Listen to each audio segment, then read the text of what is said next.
people that understand like this equipment, microphones, cameras. It's a whole process, man. And it's good though. It's good. It's good. I think if you're creative, you don't have to just be creative, but most of the creative people I know love stuff like this. Like, or I'll say this. Love it? No. If you're a gearhead, yes, it can easily span lots of different things. It can. So like, it can. When I was playing music, like drums, guitar, and all that stuff, I was a total gearhead about amps and tubes and strings and stuff like that. And now that I'm into photography, I'm a gearhead about cameras, and lenses, and lights, and all right. video. 2 questions for you: tube or transistor or digital? What'd you use? Oh, tube. I was always tube. Right on. But I will say that it seems like the electric or transistor amps have gotten a lot better. Are they almost out now with the digital? I thought digital's gotten a lot better. Well, digital, yeah. I guess that's what I mean. Yeah. Digital, like digital transfers. amps. I think transistor's on its way out. Yes. We've jumped from like tube to digital now. Right. The digital oversampling rate is so high now, I think that can't tell. Well, I remember seeing, what is the name of that amp? I think it was Korg, maybe? Started making, or was it Korg? I can't remember which amp it was, but they were making digital amps with a tube in it. I don't know if it was, you know what I'm talking about? Oh, man. Well, during the Boogie Street years, we did Washburn guitars. We also sold Randall, and they had, it was called an MTS series where there was 3 slots, and you could buy the modules that had tubes in them. Yes. But there was a digital interface. Right. I think that was kind of the start of it. Yes. But I remember this amp company, it was either like I can't remember the name of it. It's a popular amp. I just can't think of it right now. But you could buy a tube, and they were making like signature tubes for these awesome guitar players. Badass. And so you could get this amp. That sounds like the Randall MTS thing. Maybe it was the Randall. Sounds like it. But there was a few guitar players that were crazy about their tone. Oh, yeah. That were endorsing this. They were like most, right? They were like, this is good. Like, this is better than I thought. All right, so you said you're a gearhead with photography too. Okay, so are you a Sony, Nikon, Canon, or I guess Panasonic still a thing, or are you shooting Leica? So I'm gonna have not an interesting answer. Whatever. Right on. I don't. So it's just a tool to you. It's a tool. Right. Like I shoot Canon. I have a lot of Canon gear. Okay. But I kind of feel like if you love your craft and you put a lot of effort into learning the like the basics of photography and stuff, those things transcend the brand or how many megapixels a camera has or any of that stuff. So it doesn't matter. Like, you could give me the newest iPhone and I would still make awesome photos with it. Mm-hmm. The process would be different. What it comes down to is when you have different cameras, they come with different sort of like features that play a role at a certain point. So like if you're a sports photographer, you're going to want a camera that has like a really high shutter speed, like can go really fast. Imagine autofocus has to keep up. Amazing autofocus, because that's a tool specific to what you do, right? Sure. But yeah, I think you can still, so I don't think it. But most of your gear's Canon, though. Yeah, mostly Canon. When you made that decision, I'd be interested to know, was it a cognitive choice, or you kind of just waded into that? No, not really. I think as people, we are sort of like drawn to certain things. Mm-hmm. Like you love Washburn guitars. Mm-hmm. I didn't before I started working with them. They weren't my first choice, but that's ultimately what happened. Then I learned to love the company. Right. I think for me, I felt drawn to Canon. I don't know. I like Apple too, so there are things I like about Apple, but I'm not like a diehard I'm not like a tech, like a real crazy techie person. Yeah. I'm just drawn to Apple's like their look and their marketing and and most of the world. Yeah. So it was, the way I think about it is the reason I chose Canon was sort of the same thing. Like, I don't know. I was just visually drawn to Canon cameras and like their marketing, and I mean they are great cameras. Mm-hmm. So, it's funny too. I remember the film days. Canon was more of a consumer-friendly brand, and Nikon was like a higher end. And then as soon as digital started in the early 2000s, it kind of flipped in terms of pricing. And Canon became the price leader. Yeah, the price leader. They were the most expensive. They were. Yeah. And Nikon was kind of more of a budget option. Yeah. You know. I think for a time there, like you were saying, I think real photographers used Nikon In the film days, right? And Canon was like for your nephew or niece or something like that. That's exactly right. And then the film days for sure. And then it flipped. But now they're all so good. Mm-hmm. They're all good. Especially in 2023, for God's sake. They're all good. I mean, every camera, every level, from the Pro down to the Canon Rebels, and they're all good. If you know, like if you're a photographer and you know the basics of photography and you know the foundation about like lighting and how the camera works. How many do? No one, yeah. And that's the difference between a pro photographer like yourself and everybody else. And, yeah. And it's when I was taking film lessons or still photography lessons in the 70s and the early 80s, you know, we were taught the triad. You're never going to understand photography unless you're in the interrelationship between. At that time, they called it ASA. ASA, yeah. ASA, shutter speed, and aperture. Aperture, yeah. And it took me a while to figure that out. It's like the cycle of fifths in guitars. You know, it takes a while to figure that out. I'm not sure I got it now. But once you got that, that was the essence. And then digital, what I see in 2023, and I saw it many years prior, I want to get your thoughts. It's like the beauty of that learning and understanding depth of field and all that stuff that goes with it is kind of like now marginalized. Everything is kind of just idiot proof almost. It's definitely idiot proof, but it's still there.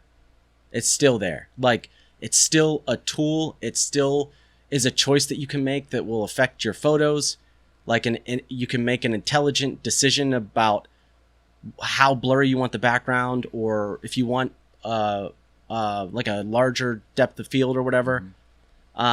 It definitely, it's the barrier to entry is way lower because cameras are just so good, and with autofocus you don't even need to just point it in the direction of whatever you want to take a picture of, and the chances of it being in focus are going to be almost 100%. But it doesn't mean that just because cameras are becoming more idiot proof, I think it doesn't mean that the basics of photography still don't apply. Like, they absolutely do. I think so. And I think that's what should. Yeah, and I think that's what separates the amateurs from like the pros and like the people that love photography, that are pushing the boundaries of photography in terms of like all the different ways that you create with photos. Like, if you are taking a photo that you want it to have there's a certain story behind it, or if you're taking like technically hard photos that are like interesting in that aspect. But yeah, I think all that stuff is still there. They're definitely getting easier for sure. Like, lower barrier to entry, which in theory should be okay, right? I mean, okay, the barrier to entry is exposing more people to, but ultimately, don't you think? I mean, you can just look at all the still camera manufacturers are struggling to survive. Oh yeah, except for Canon, maybe, because the like the pro cameras, like the mirrorless and the DSLR cameras, are definitely on a decline. The more expensive ones. Canon is, I think, still reporting their cheaper entry level, like Rebels and all those, are still doing well. Like, which are great cameras. I mean, their bodies are plastic, but ultimately they have a lot of pro specs in there. Well, yeah, I mean, honestly, that word like pro, I hear that in anything that you like, right? People like, what's a pro guitar? Who knows now? Who knows? Yeah, who knows? Like, if you're Ed Sheeran, who was just here, if you're Ed Sheeran and you buy a cheap acoustic guitar from Guitar Center for $200 and you write a Billboard hit, did you write it on a pro guitar? It's in the fingers, man. It's like the same thing. It's in the eye, right? Yeah, exactly. That's how I feel about cameras. Is what's a pro camera? Like, I mean, if I don't know if that's a thing. I mean, I'll answer that. For me, being I would say I was never a pro because I wasn't paid for my work in terms of real dollars, but I shot rock bands and shows and all that stuff. And I just loved it as a hobby. To me, a pro camera was a magnesium alloy body because I could tell the difference because I'd bang that thing around. Yeah. And those D70s and those lower end Nikons, I beat the shit out of them and cracked the bodies on them. But you give me a D2X, D3, D300, those things lasted. So that's a pro element. Yeah, I would agree. Physical construction, right? Right. I would agree with that. I think that there still is pro cameras, right? But I think people say a lot like, oh, that's not a pro camera because whatever. And it's I like, see what you're saying. Like if you go to an event or something and you're shooting, I get it. yeah, like if I do my headshot work with a cheap, like I have a cheaper camera. It shouldn't matter. Yeah, if I'm making Output's all that matter. right, if I'm making a living with it, like, yeah, maybe technically it's not a pro camera, but people like to just give their opinions on all kinds of You don't stuff. say. People like to argue about things. You don't say. Yeah, Yeah, we're brand crazy. brand crazy. And again, that goes back a long ways. But yeah, being an enthusiast in the 2000s when DSLRs were really like, it was every year leaps and bounds. Like, Big time. I was a Nikon fan, and it was cheaper than Canon, so I had the 50, and I got the 70, then the 70S came out, then the 80 came out, then the 90. Oh, look at that! Oh, there's a 200. That's a pro camera though. You know, but the specs were identical to the 90. Yeah. But it was it was or the 80 or whatever. It's just it's again, it's like, and that's why I think Leica to this day, I know that I'll probably get a lot of hate mail, but I want your thoughts. It's only as good as the glass nut sensor, man. Yeah. I mean, there's good glass. Everybody's making good glass now. It isn't like 30 years ago where there was only a couple companies making good glass. Wouldn't you agree? I mean, the glass now is unbelievable. Yeah, I think everyone's, like I said, all cameras are great. All the cameras that are coming out, they're different because, they're making cameras for specific types of photographers. Like if you are a sports photographer, you're not going to use the camera that I use because I have I have the first gen mirrorless camera from Canon. So it only has one SD card slot, and it's slow shutter. It doesn't shoot very fast in terms of shutter speed or whatever. You wouldn't use that. I mean, you could, but you probably wouldn't use that. But other than that, like I think all cameras are great. The autofocus is awesome on all of them. Most of them have great dynamic range and can take fairly great photos in low light, and all the glass is good. It's all good. It doesn't. Yeah, I look back at the thousands of photographs I shot, in that period of like 2000 with DSLRs, like from 2004 to 2014, 10 years. And I was using antiquated equipment. The newest, 2014, the newest camera I had was a D300. Okay. But even the old D2X at 12 megapixels with the limited, noise, limited range, I guess, lighting range, and I think 1600 was range. Max, I guess, right? Yeah. But if you did it right, if you got all the variables right, the glass was good enough to get an incredibly amazing photograph, right?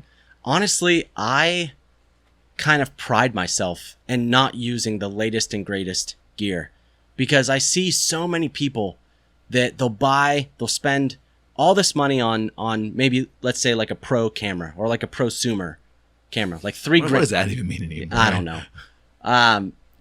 They buy some nice camera, and usually the first thing they do is they sell the kit lens. So for people listening that don't know what a kit lens is, when you buy a camera, 16 to 50 zoom with a 3.5 to 5.6. Yeah, aperture. Exactly. The kit lens is a lens that comes with a camera so that you have something to use, but it's usually not the best lens. Yeah. So when I bought my camera, it came with a kit lens, but I bought more of a pro level camera. So the kit lens it came with was still a nice lens. It was like around $1,000. Yeah. Even those have gotten good. Exactly. Kit lenses have gotten I good. see so many photographers that sell that lens immediately because they're like, because it's 24 to 105. It doesn't go very wide. It's only f4. It's a lot of money for one step. It really is. It really is. I do all my work on a 24 to 105. I still have that kit lens. And for anyone listening to this podcast, I've made a shit ton of money with that lens. I bet. And I pride myself in that, because it's not that those expensive lenses aren't good.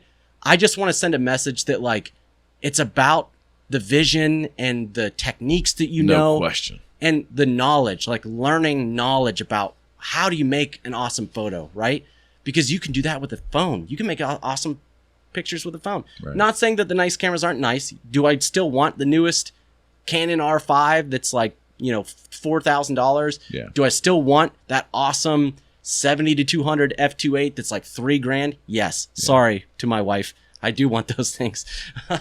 But you don't need them, I guess. Right. 100%. Especially in the way we seem to ingest our media today. That, it's crazy that there was a megapixel race from 2004 to when I kind of bowed out in 2014. It was always the next thing. Right. And that continued, I guess. They're up to 50 megapixels now with a full frame sensor. Even more, actually. Like 100 megapixels. Yeah, I mean, I get that. And I guess there's value in more resolution, no matter the file size, because you can, if it's underexposed or overexposed, you've got more latitude to try to bring it back in some degree. I get the value of the increased resolution, but boy, there is a cost for it. Yeah. File size and the price of the cameras. Oh yeah. Yeah. If you're trying to buy like there's a Fuji camera, the G100X I'm or something. familiar with it. It's like GF, they call it a medium format. It's equivalent. Medium format equivalent digital camera. Yeah, it's like G100X or something. Yeah. There's two versions, I think. There's last year there was a version of that, I think 100 megapixels and then 50 or something. Yeah. But it's like 100 megapixels. It's like $10,000. I know, because you have to get a whole new line of glass there for the size. And the lenses are expensive too. 100%. So, and there's cool features about it. But again, it comes back to what I think is, if you're not a working photographer, it doesn't matter what you get. You don't need that. Yeah. You don't need anything special unless you're really into a certain type of photography that really needs a certain type of camera. Like if you're doing like birding or wildlife, you need a super long lens. Those can get expensive. I get that. But if you like photography and you're just like having fun learning things, you don't need anything specific. There was a guy I used to follow, or I still do on Instagram. He makes amazing work. Amazing. Some of the like absolute commercial photographer, amazing work. And I like followed him on Facebook as well. And one time he posted a photo or something, and he posted something about the gear he was using. And he was using a cheap ass camera. And I was like, I believe it. Case in point, this dude is making photos that other photographers are probably like, oh, I can't do that because I need the $10,000 camera. I can't do that because I don't have the right gear. It's a misnomer. Yeah, and it's like, look at this guy, because misnomer. He's doing amazing stuff with super cheap gear. I forget the camera specifically. I don't think it was a Rebel. It was like an 80D, a Canon 80D, which is like, I guess you would call a prosumer camera. Yeah. It was like $800 for the body or something. It wasn't like a professional, but I was like, that's awesome. See, that's what I like, is when you prove that, like, it's not always about the gear. There was a guy in the 2000s named Chase Jarvis. Name ring a bell? He was before photographer. Yeah, he was early Twitter adopter, and he made I don't know where he's at today, but was very big on the early social media. He was very creative, and he had this iPhone series with one of the first, second, or third generations of iPhones. So it wasn't great resolution in theory. But man, the stuff he would make was unbelievable. Exactly. Yeah. Like, how did he do that? Right. And he would tell you, it's like, this is just with an iPhone. Techniques and post-production, like so much you can do with post-production. So let's talk about that. So you came on my radar simply, and I'll give him the credit he deserves. It came on my radar by your output. Your headshots look like no other. And I know some pretty good photographers. That's good. Good to hear. I mean, George Lang has been on here. I mean, there's some really Dan Spiker people that I've known for a long time that do amazing work. But that your style of shooting headshots, I think, is unique to you as far as what I've seen. Right. So how do you recognize that? Do you feel like you have your own style of headshot? Yeah, it's hard to say because I don't want to toot my own horn, right? But you can do that here. Yeah, I think it's unique. I mean, that's what I'm going for. I'm an artist.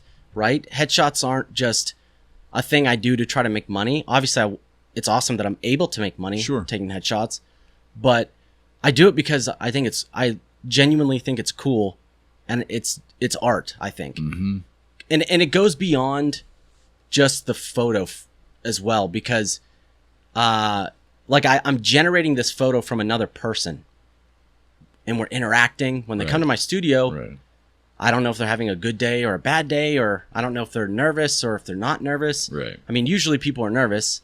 So it's like this whole thing. It's like it's like an experiment, like a psychological experiment.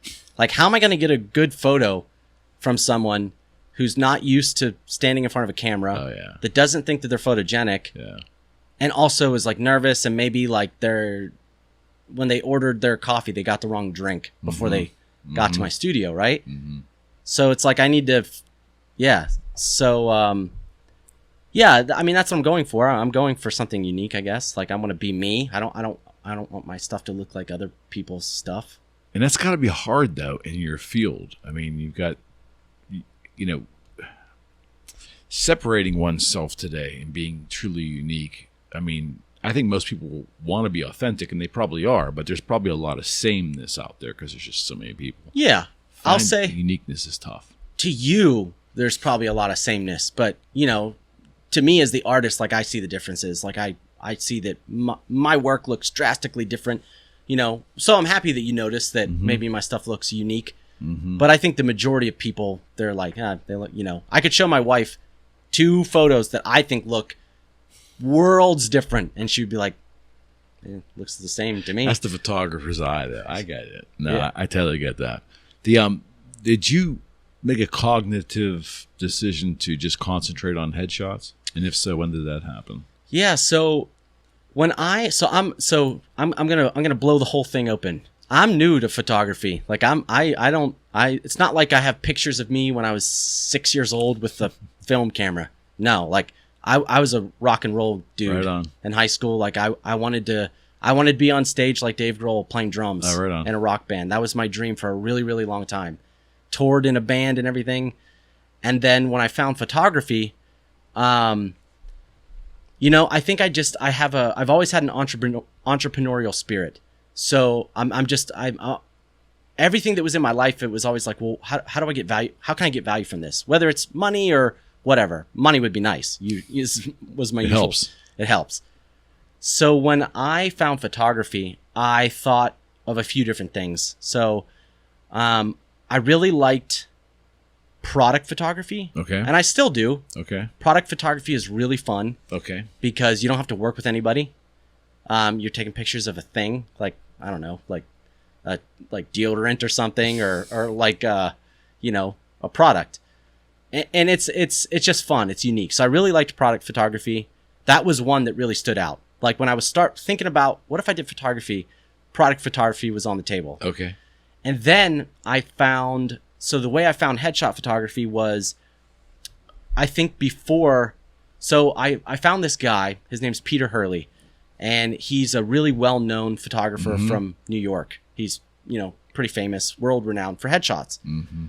And he was creating content on YouTube and whatever, and I was devouring information about photography, and I stumbled across Peter, who does headshots.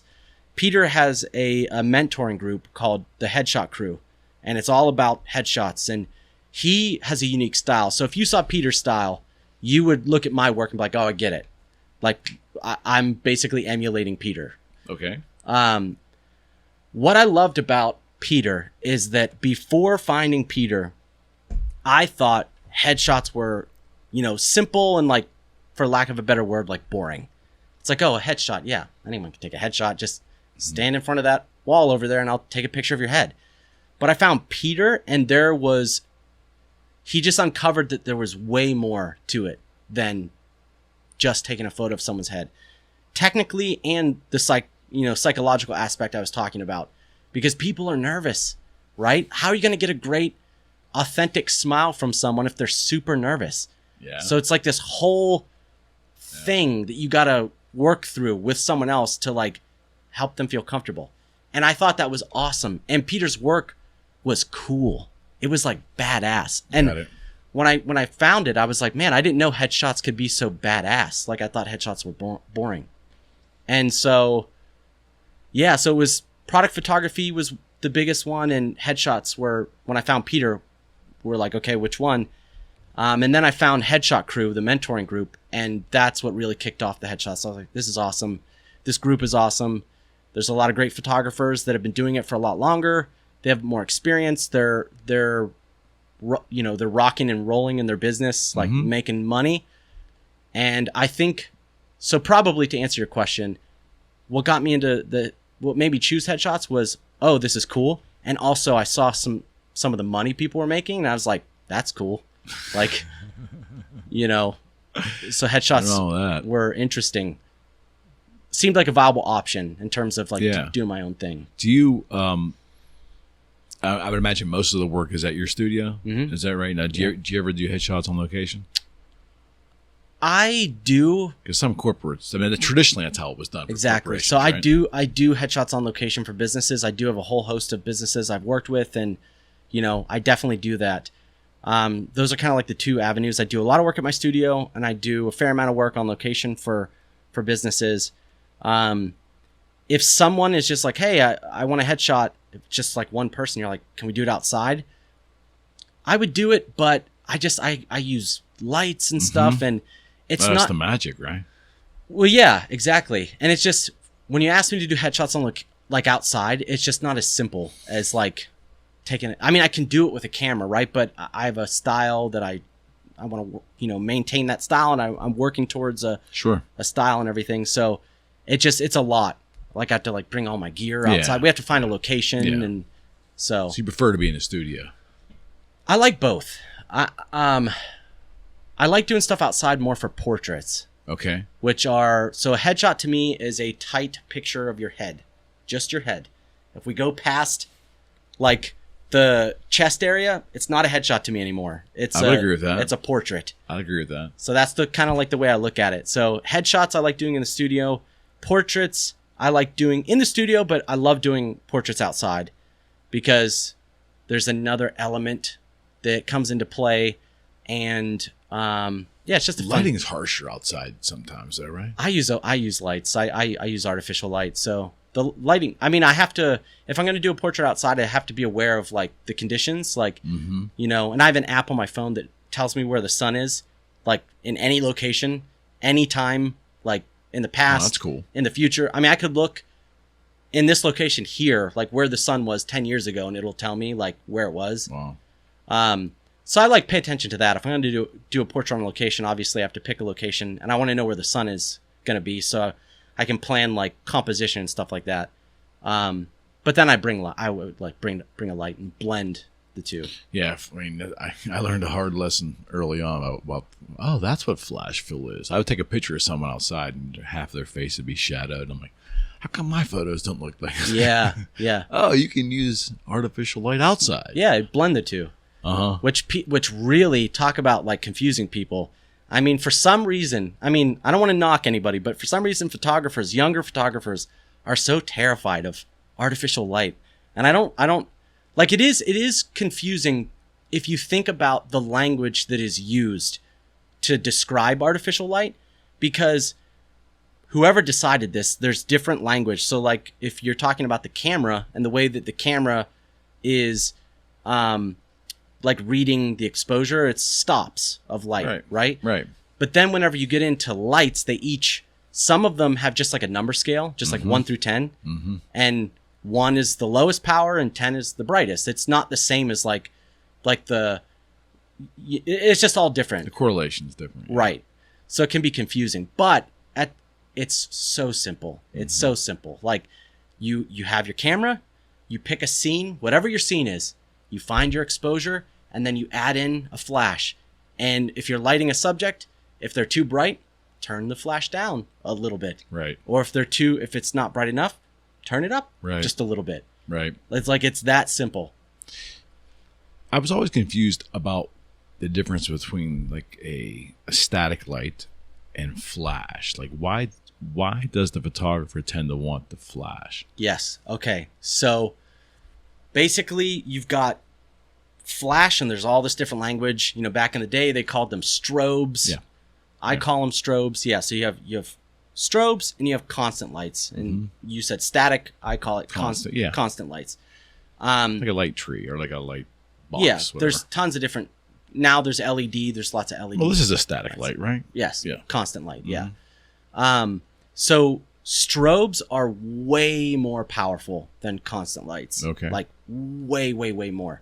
So that is the biggest draw for a photographer to strobes. It's way more power.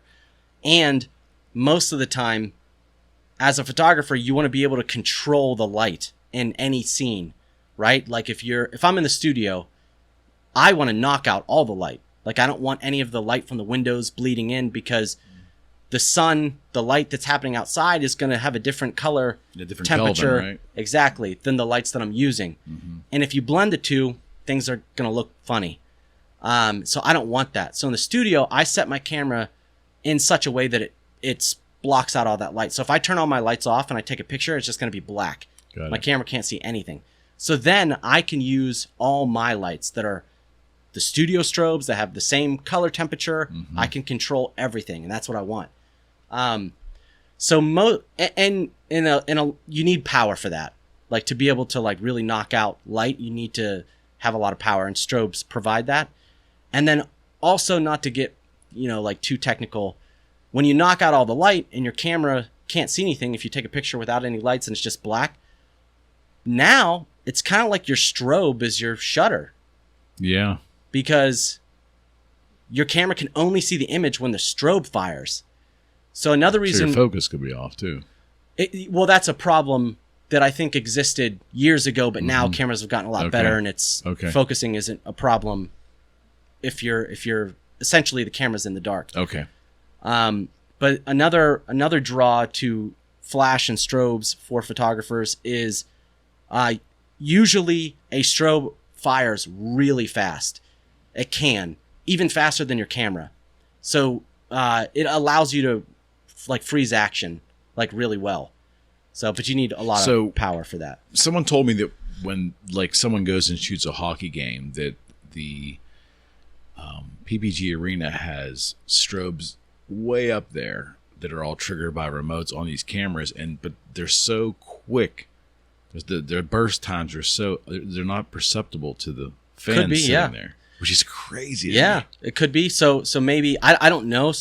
But I would imagine the certified photographers, that have the lanyard and the tag to be taking photos in there, maybe have access to that. Yeah. So when they take a photo, it'll fire those strobes. The cameras might not need them anymore with all the ISO, high ISOs anymore. ISO's right? Getting better. Yeah, everything's better. I mean, I shoot with constant lights in the studio, which is kind of unusual. Yeah, it is unusual. Most photographers, they're like, you got to use strobe, right? I love constant lights. I think that they're getting better and better. Like the technology is getting better and better. Well, they're not hot anymore. They're not hot LEDs because right? they're LEDs. Yeah. They're way less powerful than strobes. So I'm very limited. Like I can't freeze action like I was talking about like you can with strobes. But for what I'm doing, headshots, like it works. It works for me. And I love that with constant lights, you always hear this phrase. They say, yeah, what you see is what you get, because you can see the light. You turn the light on, it stays on, and you can position it because you can see the light. It's on. Right. So I do love that quality. And what I have found in doing headshots over the years that I've done headshots is that placement is everything. It really is. Like I've always been a deep diver into things that I like. Like when I was real into drums, I dove super deep. I mean, I'm still really into drums, but I can dive real deep on, should I go with a coated or clear or emperor, 2-ply, 1-ply, like, or should I put a pillow on the bass drum or no pillow on the bass drum? Sound like a guitarist now. I mean, same thing with guitar. I was nuts about guitar. So what I love is that you can really dive deep with constant lights, and you can do the same thing with strobe. It's a little bit easier with constant lights. Just the placement makes a really big difference. Like literally inches. Like if I move it just a little bit, you can really change little things. Well, your eye's more critical too, probably than like, you mentioned you showed something to your wife and she couldn't really differentiate between the two. Right. Yeah. Yeah. So she can't. I mean, now she probably could because I talk about it all the time and I'm always showing her stuff that she doesn't really care to look at, but I make her look at it. So now I think she could tell the difference. But I mean, I have both. I have constant lights and strobes. Mm-hmm. I use, because the bulk of my work is headshots, so I use the constant lights a lot for headshots. I haven't used my strobes in a while. I still have them. Outdoors, like if you're doing an outdoor like portrait or headshot, probably want to go with strobes. Yeah. It'd be tough with constant lights because, to put it in perspective for anyone that is listening that knows anything about photography, a speed light, you know what a speed light is? Yeah, but the Nikon ones. Exactly. So your little speed light is way more powerful than my super expensive LED constant lights that I use in the studio. Way more powerful.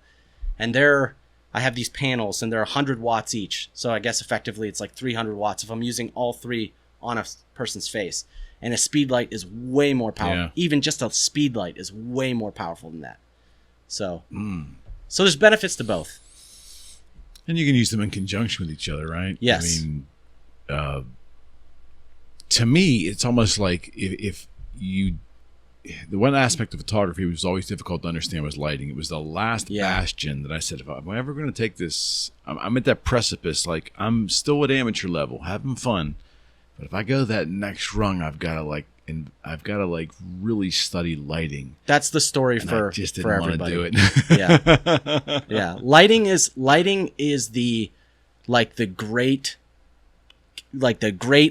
desert to traverse. Like that is the step. People get up to lighting and it's either you're going to learn it and it's going to elevate your photography, because when you learn about lighting and just like the different qualities of it and the technical aspects of it, it naturally levels up your photography in more ways than just the lighting. Because in order to understand how lighting works, you have to understand kind of like exposure, like a little bit more in depth, because now you're adding this light that does this thing and you have to take it into, account.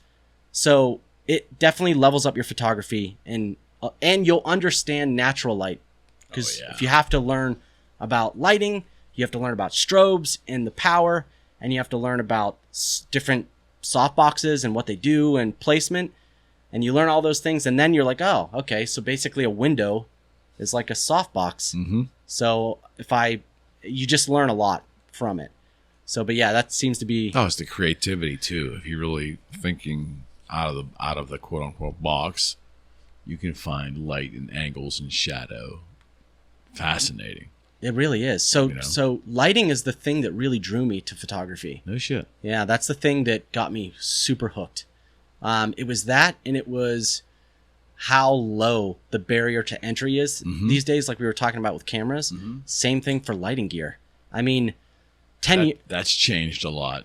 A whole lot. Yeah. So 15 years ago, really. What do you want to know? I'll tell you. I spent some money.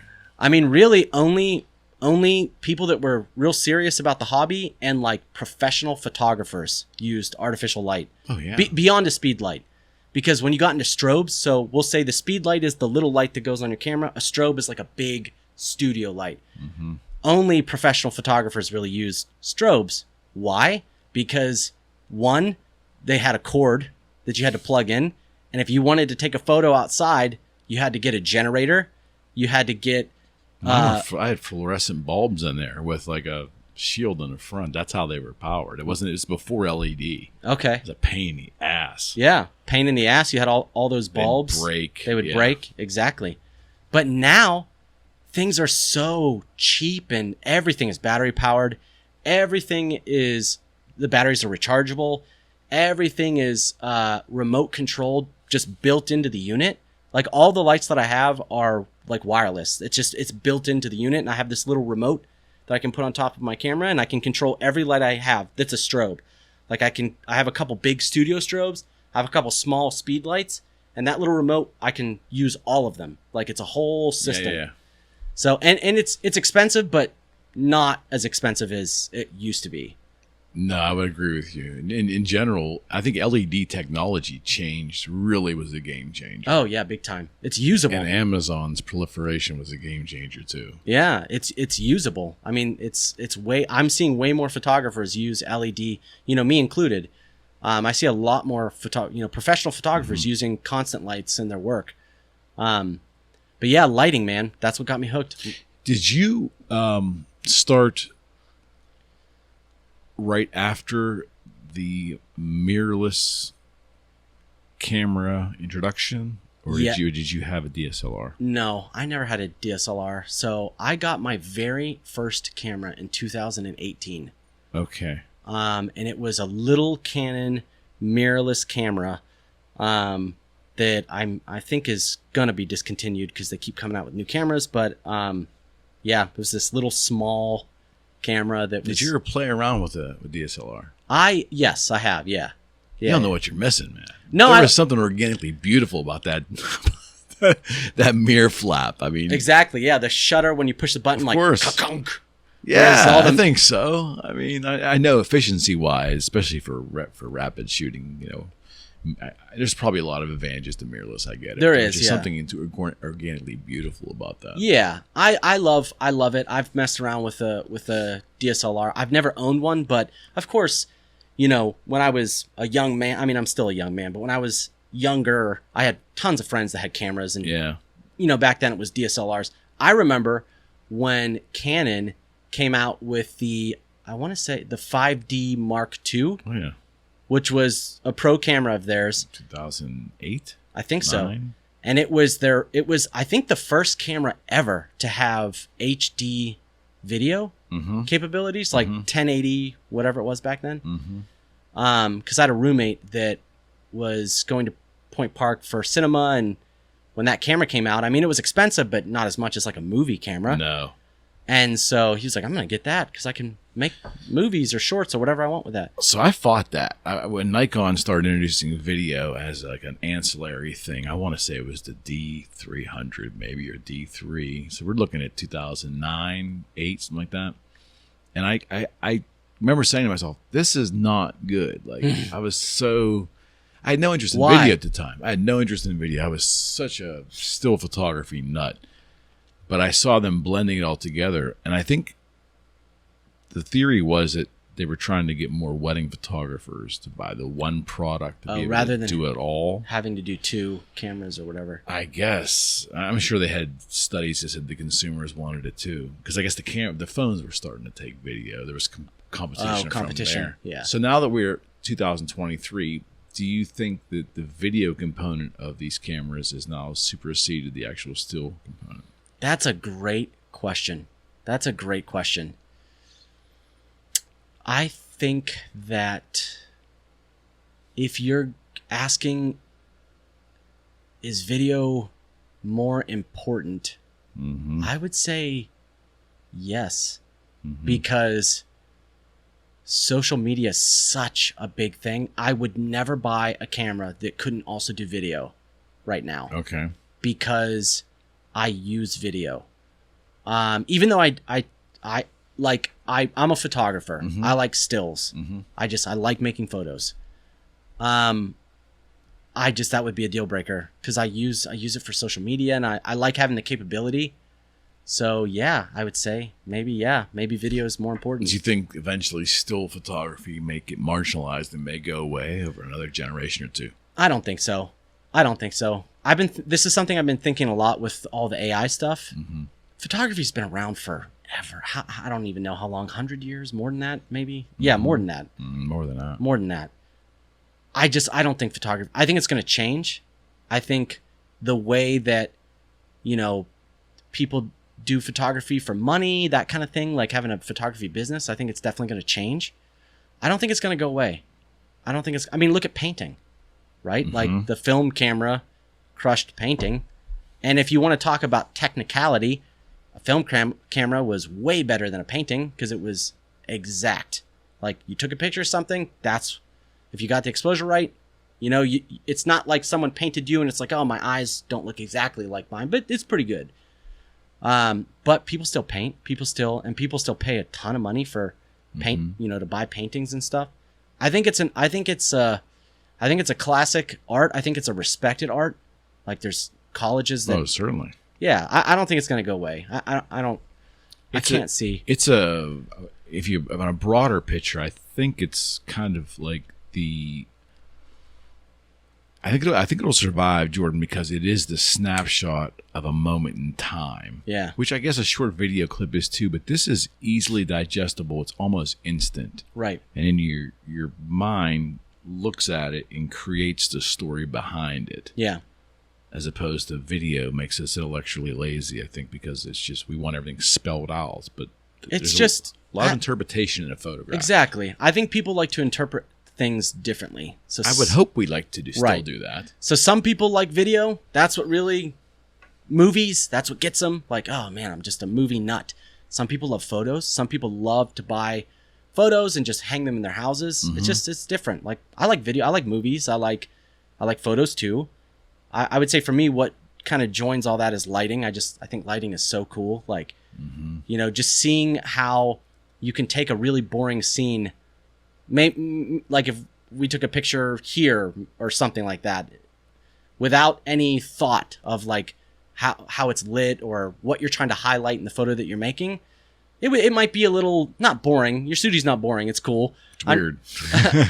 I mean, I'm just saying like it might not be what you want, right? But what's cool about lighting is it's a tool that you can like accentuate things and whatever story you want to tell, like you do it through lighting. I think. Yeah, I think it shapes the impression. Like it's because it completely turn a visual on its head. Exactly, 100%. Okay, so think of a super easy example is if you think of a comedy movie versus like a horror movie. So there's two very distinct lighting patterns that you would see in a comedy movie. Certainly, it's going to be very flat, bright. The shadows won't be very deep. But in a horror movie, the shadows going to be really, really deep. You'll see that classic uplighting where the light's coming from down below, which is classic horror lighting. So right there, I mean, that's like if you did, well, I'll say you don't have to do it that way, but it lighting shapes the impression of whatever you're looking at. Because I think you could still make a horror movie with the type of lighting that you would see in a comedy movie, and it probably would still be like a horror. It just would be different. Yeah. Like I'm thinking of like the A24 horror movies. Like they're not, sometimes, not all of them, but some of them don't have that like really moody dark shadows vibe to them. Some of them have like a lighter, airier, brighter vibe, but that for those movies, it makes it more creepy. Exactly. That's a fantastic example. And this album's a little bit before your time, but are you familiar with the Black Sabbath record called Never Say Die? I'm not familiar with that specific record, but I love Black Sabbath. Forget the music. Think about this album cover. See if you can jog it in your memory. It's a late 70s album. Wasn't a popular one for them. But the album cover had two fighter pilots on the front with very weird air contraptions on there coming, and it's shot in very bright light with a lot of vibrant colors. But it's fucking horrifying. Yeah, those two things. It's just a horrifying album cover. It looks completely evil, but it's not shot with any lighting that you would typically think dark and gloomy. Exactly. Yeah. So as an example, it was bright as shit, bright poster, but the imagery, because of that color and the way it was shot, makes it just freaking terrifying. Well, and Black Sabbath too. Like it fit the mode, right? But it was different than everything else. Right. Yeah. So I guess what that whole thing I just said was that's an example of how lighting shapes the mood of, and you can cross sides and whatnot, but yeah.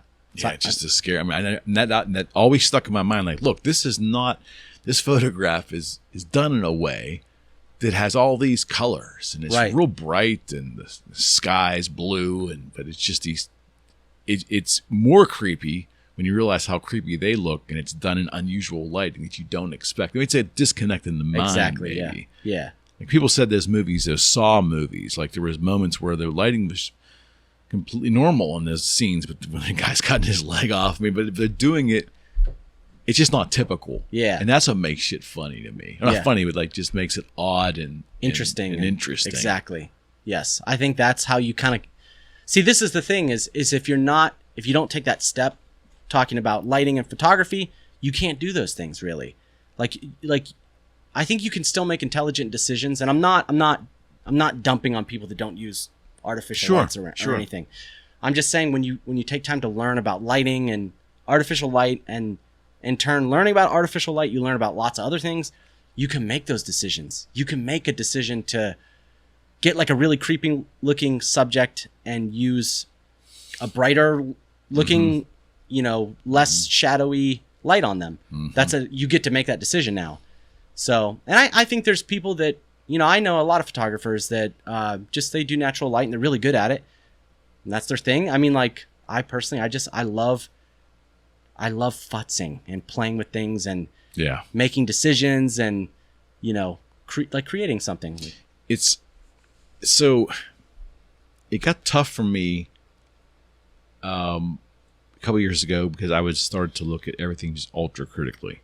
Because once you immerse yourself as a hobbyist, you start noticing things like, wow, this is a picture that's in this magazine, but I mean, I wouldn't have shot it that way. Oh, yeah. Do you find yourself doing that? Yeah, sometimes I do for sure. Yeah, I see stuff I don't always think like, oh, I wouldn't have done that. That was a stupid move. But I'll see something and feel a little inspired and be like, oh, I would have done something different. I'll think like, how would I try to recreate this? Like, for sure. Because you can tell a lot. See, this is the other thing is like when you learn about artificial light, you learn how to look at photos and like kind of like reverse engineer them. So and that's been a really cool thing. Like, okay, so I remember when I first started playing drums and I couldn't learn a song without a tab. I was early on. I don't know why I thought that. Like maybe I couldn't hear everything the drummer was doing like in the mix of the song or whatnot. Sure. But for a little while in the very beginning, like I needed a tab. I'm like, I don't know how to play this. I need a tab. Now I've been playing drums for a long time. I don't need a tab. Just show me the song. I can figure out what he's playing. And so same thing for photography. Like now that I've learned artificial light and I've like toyed around with it and I've, learned the differences and whatnot, I can look at photos and try to like reverse engineer. Like, oh, I wonder how they did this. Well, what direction is the light coming from? It's like step one. Is the light, does it look harsh or soft? And if it looks soft, it must have been a super large source. Or if it looks harsh, it must have been a small source. So it's like a fun thing. It's like being able to, it just opens your eyes. Yeah, I think so. What are some of the hangups when you have someone that comes in? I won't say, I mean, every client's different, right? Right, yeah. But there are a lot of folks who don't like to, they know they need to get pictures taken, but they don't like having their pictures taken. Right. So that is, I would say, my specialty. So most of the people that come to me, the number one problem that they have is that we live in a digital age, right? Everyone needs a headshot. Some people don't get one because they don't care, but most people like gotta have something on LinkedIn or hell, even like a dating profile. So most people have a need for a headshot. Some people don't care, but most people are like, yeah, I should get something. But the problem, the disconnect is that they're not models. So they don't know necessarily what to do to get that photo, right? And I think that's kind of like my specialty, I would say, is that's the psychology thing I was talking about. Certainly. Like in the beginning. Like I'm basically MacGyvering people into getting awesome photos, because when they come in, they're like everyone, they're usually nervous because they're like, I don't like the way I look in photos. I don't know what to do. I'm not a model. I don't know how to pose in front of a camera. And so in the beginning, it's important for me to disarm them, make them feel comfortable. Like, look, don't worry about it. It's going to be great. We're going to have a fun time. I got you covered. No pressure. It's going to be awesome. Certainly. Yeah.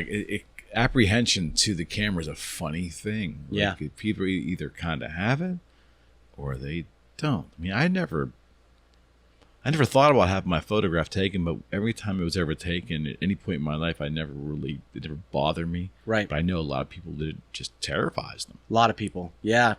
I think for one reason or another, I think some people just don't like to see themselves. It's like the same thing. Like most people don't like hearing themselves. Mm-hmm. Just like our own voices, like freak us out. So I think some people, they just don't like seeing, and I have a nice camera. I use nice lights. Mm-hmm. So when you see that picture of yourself popping up it's high resolution. And that like really, all of my imperfections are exacerbated. Exactly. I think some people just don't like that experience. Now, did you do your own retouching? I do. Yeah. Okay. I do. I need to start outsourcing it though. That's a lot of work. It is a lot of work. Retouching is a whole different ball game, and retouching is an art in itself. Mm-hmm. So do we do too much of that in today's society? I think so. Yeah, I think probably so. I was kind of against retouching in the beginning because I had this mindset of like, no, retouching is fake. It's not real. I want to capture the real person. But as I did more and more photography and learned more techniques, and I learned about post-processing and retouching, I kind of see it differently now. Certainly. So the way I see it now is everyone has imperfections. Mm-hmm. Like I'm looking at you right now and you look great. I don't see any imperfections. I got plenty of imperfections. But when you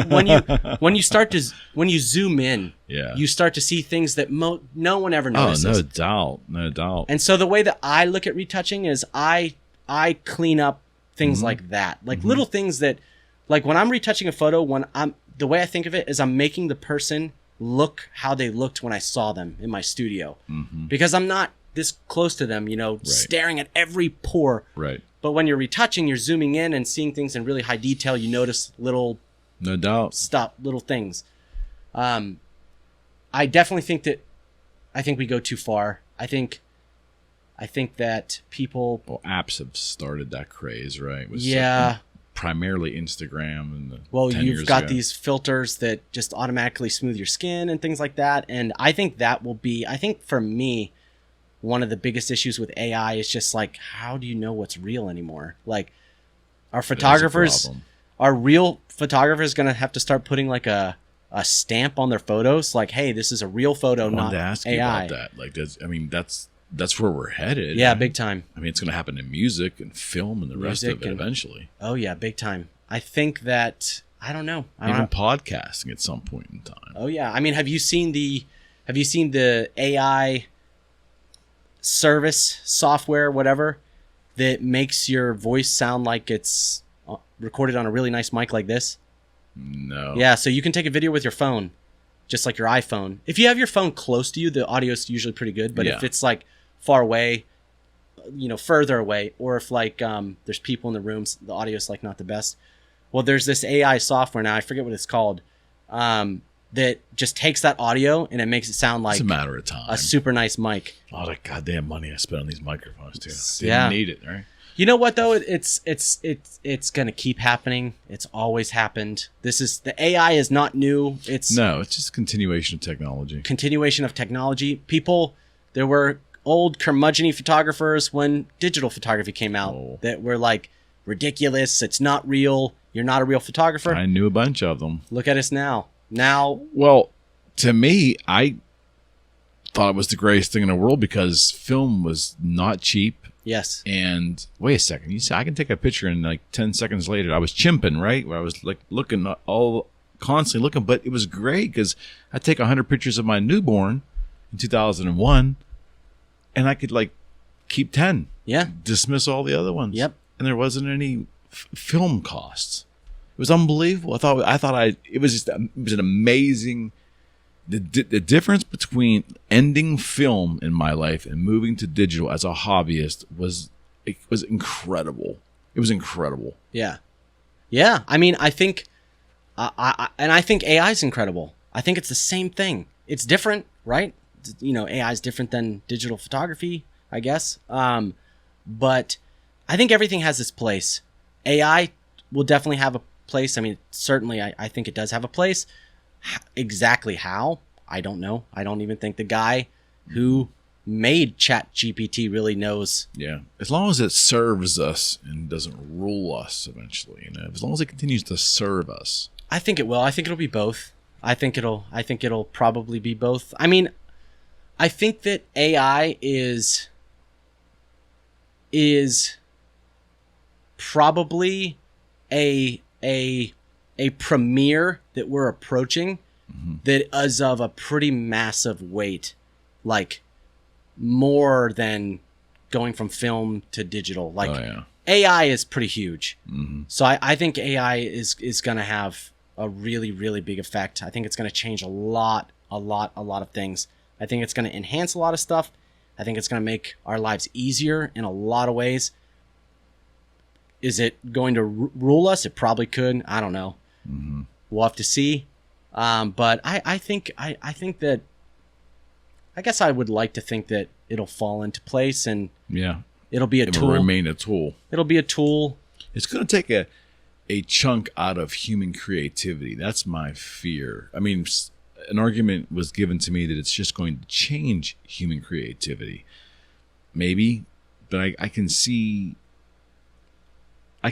how we quote unquote value art in society. I think that definition of the value of art is going to take a hit. So here's what I think. I think that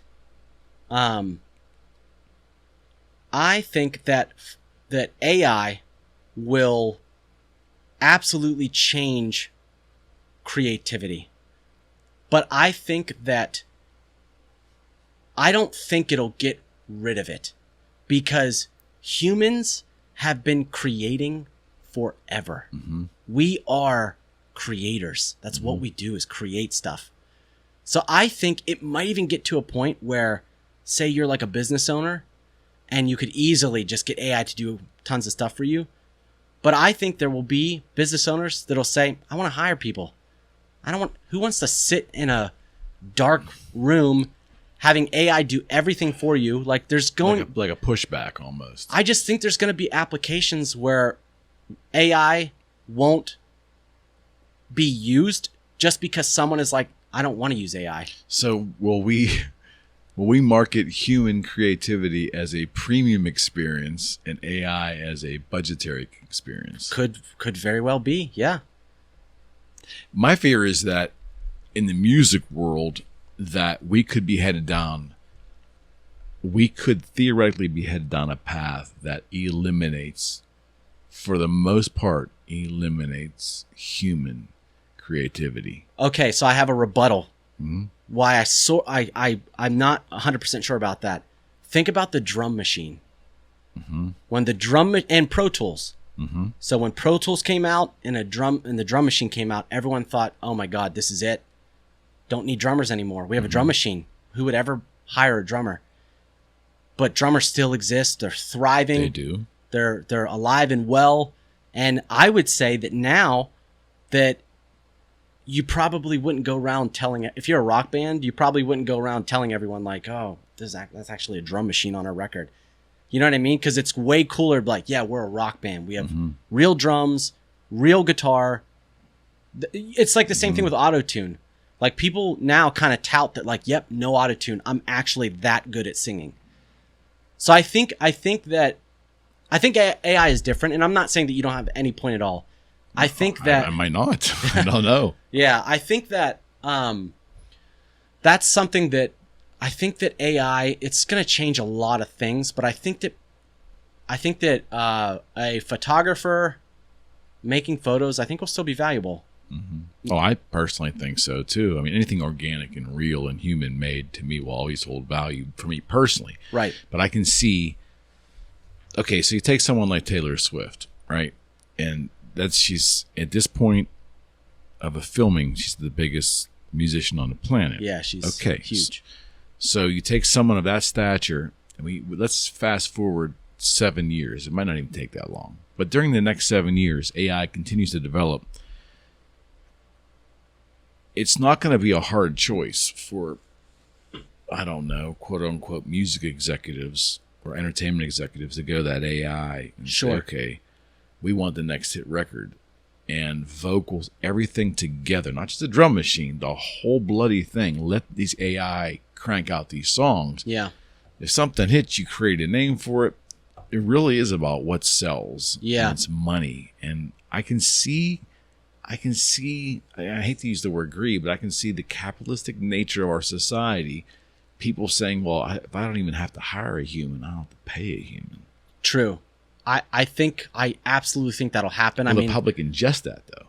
Yes. And I think that, again, going back to humans being creators, we value, like, you know, I think every human values like a type of creation somehow, right? So, like, you've got you value music.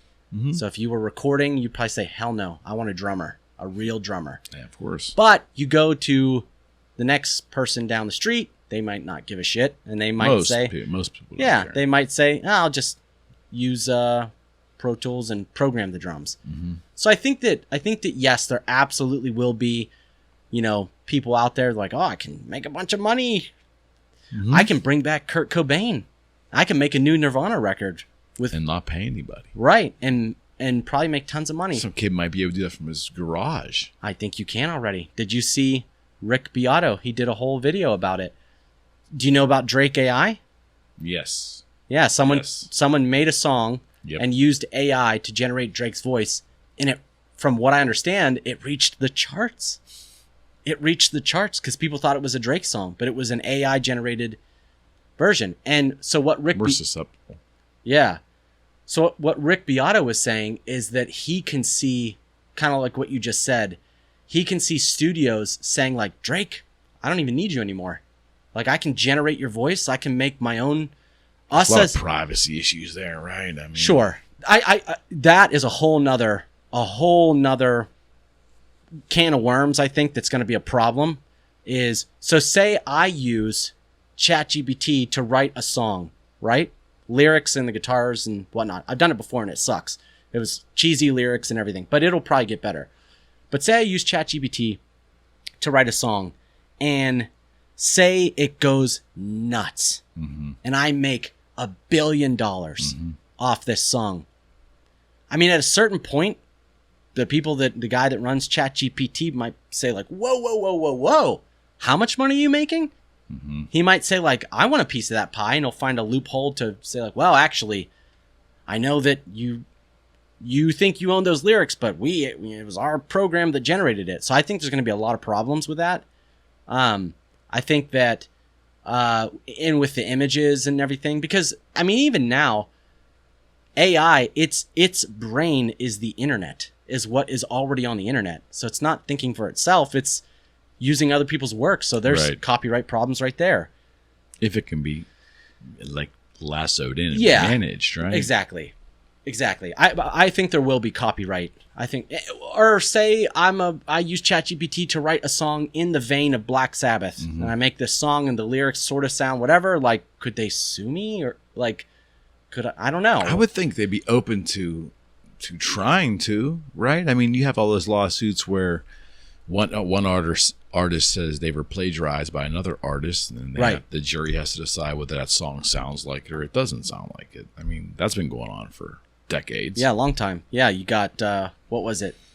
Vanilla Ice and David Bowie, and you've got didn't Ed Sheeran just go through that? Ed Sheeran just went through that. That was really stupid, though. And I mean, I don't know the whole lawsuit or whatever happened, like all the details, but from what I understand, they were trying to say that he copied some song that uses this very like music, just like mm-hmm. chords. Mm-hmm. And the way he won that is he proved to them like these are chords. Like, you can't say that, like, there's like, if you listen to the radio, Rick Beato, again, I love Rick, but he talks about this all the time.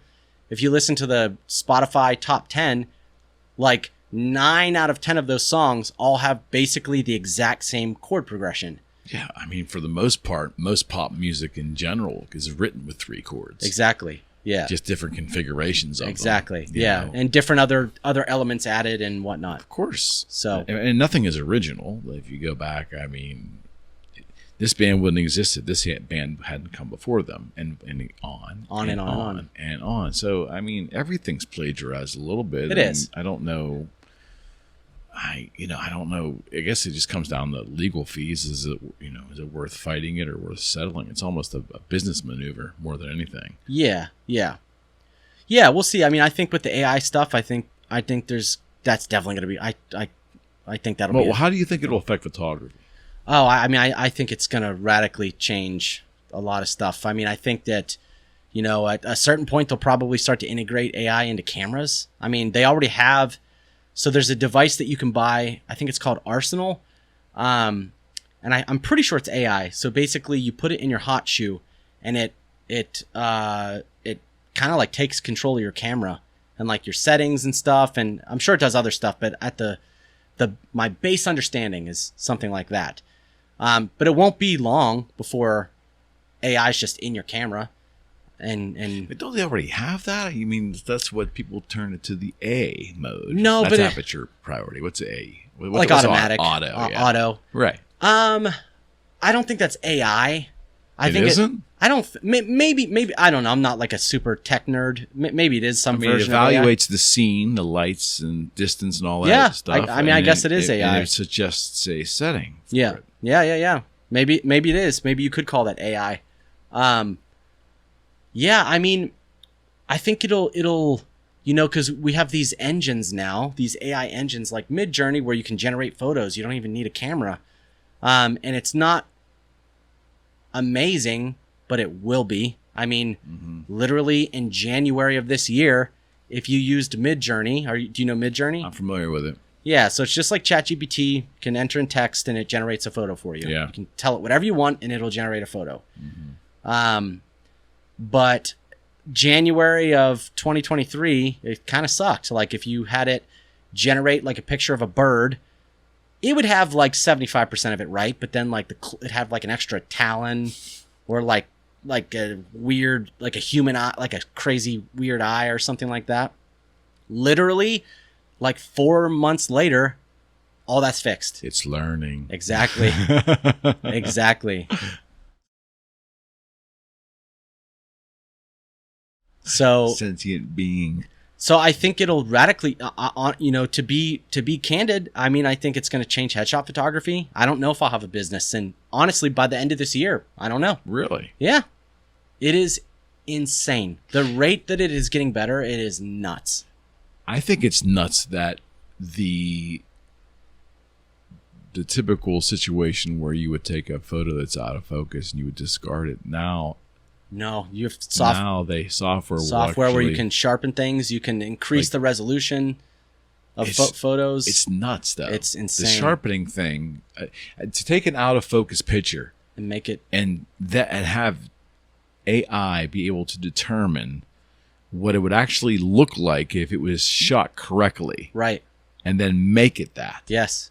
So that's all AI. That's crazy. So there's programs that do that. One is called Topaz Labs, and I actually had a colleague of mine, another headshot photographer from New Mexico, that he did this shoot, and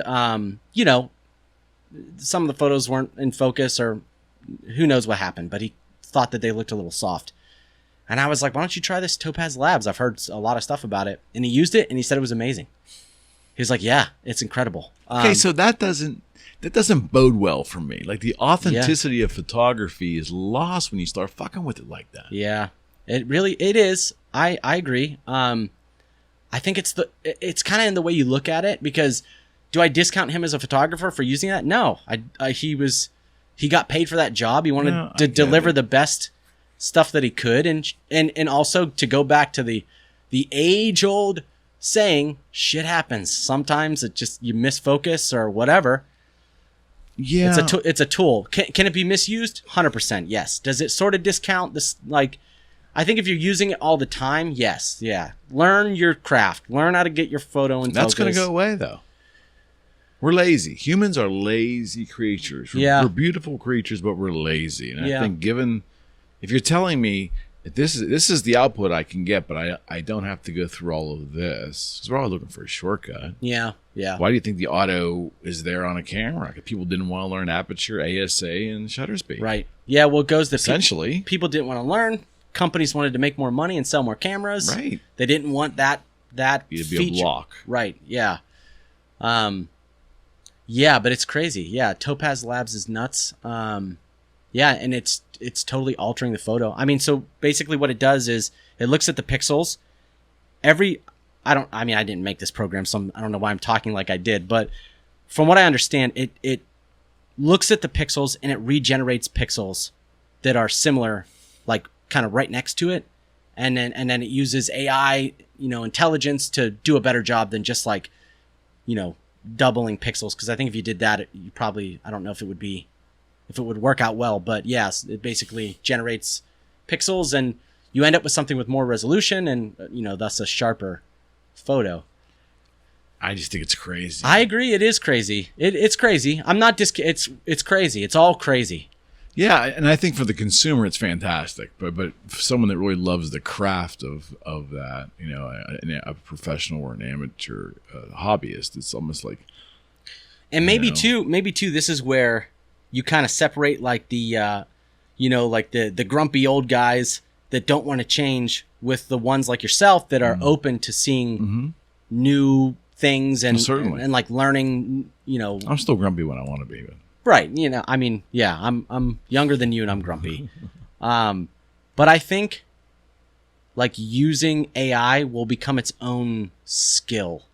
Okay. So I don't think we'll look at it as, oh, you're cheating or that's so different from the way I used to do it. I think it's like Photoshop. Yeah. Photoshop is pretty well accepted as a serious photographer's tool. And I don't think anyone would look at someone that uses Photoshop and be like, that's not photography. Not so much now. Now it's like, yeah, Photoshop's awesome. Well, retouching always existed. All the portrait photographers in the 60s and 70s and probably the 50s did retouching. Right. Olin Mills used to take our school pictures and retouch them. Right. Before the computer age. So I guess humans have never liked ourselves exactly the way we are. Right. Yeah. Yeah. I mean, it's yeah. It'll be a wild new world. I think it'll be really interesting to see how things change. Like, I'm totally expecting that I might have to pivot from headshot photography because you've got these companies now that have software where you can just give it 20 photos of yourself. They don't even have to be high quality photos. Honestly, I probably shouldn't even be saying this on this podcast. Still hire me to take your photos. Still hire the man. But yeah, you can pay like $20. Give this software like 25 photos of yourself. They don't have to be high quality. They can just be cell phone photos, selfies. And then AI That's crazy. reads your face and it'll shoot you out like 80, sometimes up to like 80 different styles of headshots for like $20. It's not perfect. So you might get 80 and like 75 or hell, maybe even like 78 of the photos. You might think like that doesn't look like me, but there might be like one or two. You're like, that kind of looks like me. And maybe you'll use it. But again, don't forget, this is very early. Yeah. Very early. It's only going to get better. So to me, it's horrifying. I'm not against, I've benefited by embracing technology and I try to keep doing it, but there's a lot of unknowns. Lots. We talked about it on this podcast. I can't tell you, your show 346, we talked about it a lot. And that is, we are living in an age now where we've got two realities. It isn't just like the internet was a thing. It was out there. And then there was the virtual reality. Yeah. But this is still, this is still real. This is the main thing. But I'm not really convinced that this is the main thing anymore. I'm starting to think that this has been marginalized now, and the virtual world is taking more of a priority over our lives. Could be. It's weird to say that, but I kind of get that feeling. I still think maybe it's I have a lot of hope in humanity. I just think that we're still gonna want experiences, like life experiences. Like, I hope so. I think so. I don't think that, you know, like I'll say that AI, and I haven't been doing headshots for very long, but I'll be honest and I'll say I'm genuinely a little scared from the AI stuff. Just what I'm seeing, it's incredible. There's gonna be people, a lot of people probably, that don't care about a headshot or whatever, and they're just gonna say, yeah, I'll pay $20, I get 80 photos, maybe I like a couple, but still $20. Yeah. But I think that there will still be people out there that want their headshot to be them, that want it to be real, that want, you know, that I think that they'll want the experience. What about as the generations move forward and we kind of like get older and die off? Like the generations below us, will they still crave the physical reality? You know, will they still, you know, because a real photograph of you is part of the physical reality. I think so. I think it'll be different. That's a really great, like really interesting thing that you brought up. Like I haven't thought about that. Like, what about the generation that's growing up right now and all they'll know is the world with AI? Like my son is 15 months old, and it hit me. It was actually a pretty profound moment for me, is that I realized, like, oh my God, my son will never know a world without AI. Like, that is crazy to me to think about. I said that my son was born 2000, and I said to myself, he is not going to know a world before the internet. Yeah. Crazy. You know, because I call that the before times, before 95, right? Because 95 to 96, it started to proliferate the web. And I can remember the before times. Yeah. You know, and life moved a lot slower. Oh, Things were a lot different. They really were. But then you have the internet era, and I call that, and then you have the social media era. MySpace, and then Facebook, and then Instagram and Twitter. So I say anything before like 2008 was kind of like the early internet. Yes. And social media just drove everything nuts. Big time. Yep. I remember, so yeah, I'm 36. So I remember when the internet was a kind of super brand new. I don't remember all the details. I just remember like computers, and they were huge, and but I remember that I would try to use the internet, and you didn't have Google. So if you didn't know an address to type in to the search browser, like you couldn't go, you just had to guess. There was like Alta Vista and Ask Jeeves. And I'm trying to think what else. There was a couple of them. I remember I used to look on the back of cereal boxes, because sometimes they would have like a web domain or whatever, and right on. I would like put that in. But there was no Google. You couldn't just, find stuff, like stumble into Yeah, you had to have things. the URL. Yeah, you had to know very specific. Exactly.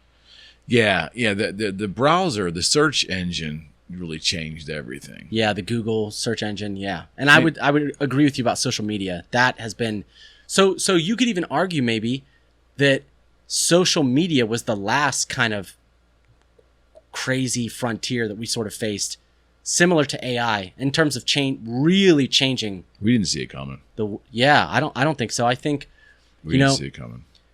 So I all over MySpace. I use MySpace all the time, but it was different back then. It wasn't about shitty. They could change the backgrounds. It was just a clusterfuck. Super shitty. Looked horrible.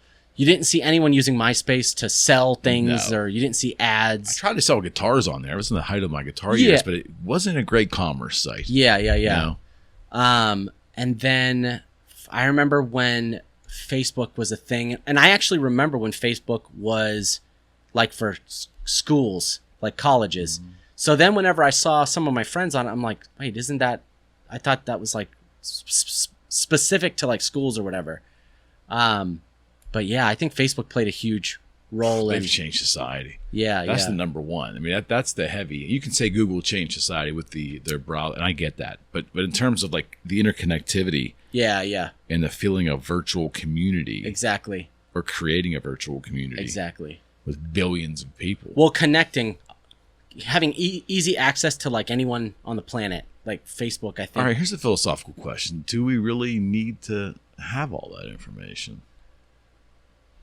I don't think so. About other people's lives. I don't mean in terms of researching the world, but in terms of specific information about other people's lives. Do we all need to know all that stuff about each other? I don't think so. At the core, I don't think so. Because I've cut out, I've stopped using all social media before. And, I don't know if you've ever tried that, like quitting everything. But initially... Never give it a thought. Initially, and this is, I've done it a couple times where I'm like, you know what, I'm done with all the social media. Years ago, I did this. They pulled you back in. Yes, yeah. I remember deleting all the profiles, and the very first thought. You were serious. Yeah, the very first thought was, oh my God, how am I going to know what's going on? And then the very next thought was like, I don't care. Yeah. I'm going to go do something. I don't care. And it was actually really liberating. Like every time I've done it, it's ended up being pretty liberating. Just like, don't care. I think you have to be wired a certain way to feel that way. And I'll make the argument that it will never work on a broad scale because I think we've now grown accustomed to knowing so much about so many people, even as inconsequential as it is to our own lives. Yes. We now, and if you take that away, I think a lot of people, I might even be speaking for myself too, you feel like a part of your life has gone away. And if you're not mentally strong enough to adjust and then forge a new way forward, which sounds ridiculous, but I think there's something to that. Yeah. I don't think people, again, we're lazy. I don't think people want to put that much effort into create. What do I do with my time? Exactly. Yeah, I agree with that. I think that over the years, the connection has gotten stronger and stronger. So think about like Google Maps or iMaps or whatever, GPS on your phone. Like, I think most people today, people still do and can go without a smartphone, but it's like, that's like a big thing. If you don't have a smartphone, it's like, man, like how do you, it's become so interconnected. Even think about like the internet. Like the internet is such a standard utility. Like, my dad is crazy. He doesn't have the internet, but he still uses it on his phone. I think a lot of seniors still do that. Maybe some, yeah. But fewer and fewer. The internet, certainly. The internet is becoming such a standard, like, oh yeah. It's like, oh, I'm moving into this. Well, wait till the post office goes away. It's a matter of time. I think so. When that generation passes and my generation becomes the ultra senior citizens, I think it can go away. I think you're definitely right about that. But I also think that it's everything's in a cycle. So maybe the post office at large goes away, right? But then what'll happen is 10 years will go by or 5 years goes by, and people will be like, whoa, hey, it's kind of cool to write a letter, and then not in bulk, though, right? I think not in bulk. I think like, we'll okay. It's back to my question. Will the human interaction versus the computer interaction be a premium service? I think probably, yeah. Even look at film is kind of that way a little bit. Going to photography, I think film is kind of like it's a unique, because now I'll see some wedding photographers that they'll bring their mirrorless cameras. A lot of wedding photographers have those straps where you can have multiple cameras, because they switch and whatnot. Yeah. And I see a lot of them now that'll have a mirrorless camera on one and a film or like a medium format. You don't think that's film. An ego thing, or like it just? The reason. The reason I ask is, I get at one time when digital was in its infancy, the film was still far superior, especially for enlargements. I know that for a fact. Yeah. Around 2012, 13, 14, something changed where that's no longer the case. And it is in terms of like quality and and the ability for resolution. I don't think that film has a place. Oh, and it's the same argument when CDs came out. Early on, the CD oversampling rate was weak and they sounded like shit. But by 1994, 95, there was a technology Q sound, and things happened like all of a sudden, wow, I got an analog record of Pink Floyd Dark Side of the Moon here and a CD version here, and even the most critical ears couldn't fucking tell the difference. And that was 94. Yeah. I'm just saying, are we at that point now where it's a premium experience, it's a vintage experience, but is it really valuable? Yeah. That's my question. Is it really... is the output really going to be significantly different to the end user visually, film versus digital? That's my question. Yeah, I think it's a I don't know. I think it's an ego thing. It could be. I can shoot film because it became a snobby thing. Think about it. The older technology became now an elitist thing. Well, I will say that I do think I disagree with that film doesn't have anything valuable to offer. Like, I think that film definitely has like a look like that you can't. I don't believe that anymore. You don't? No, I think that we are talking about AI. You could say with AI right now, you could say, at some point in time, you had this image, and if you uploaded it and say, make this look like Fujifilm X whatever from the 70s, we do that on a freaking Instagram. Yeah, that's true. Yeah, I see your point. Yeah. When you say output, what do you mean? What, maybe on printed work? Like I just think that film has like a harshness to it. It just has a look because you hear it's in your head. It could. It might have been years ago, but I'm telling you, I really believe the technology is such now. There's no way the human eye can detect between the two. We're getting yes. I think now, yeah. But so talking about Leica cameras, most of the people that I know, I don't know them personally, but photographers that I know that use Leica, that's one of the things that they always bring up. Of course, they always justify the insane amount of money they spend on the fucking gear. Could be. Like, it's an ego thing. Could be. But they will always say Leica.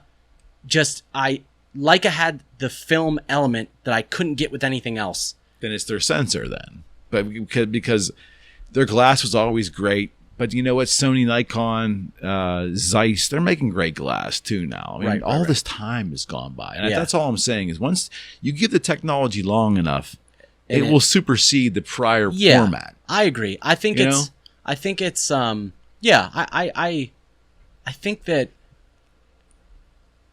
maybe they can get more money and they can say, well, I'm also shooting a portion of your wedding in film, and maybe they assess more money for that. I don't know. I just think the reality is they're not giving the end user anything tangible. Right. Well, today. It's a worse experience.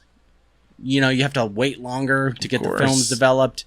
It looks creamier, more authentic. Well, you know what? It doesn't. I mean, and if you want a creamy, I'll just put enough filters on this output. You'll never be able to tell the difference, right. Mr. and Mrs. Jones.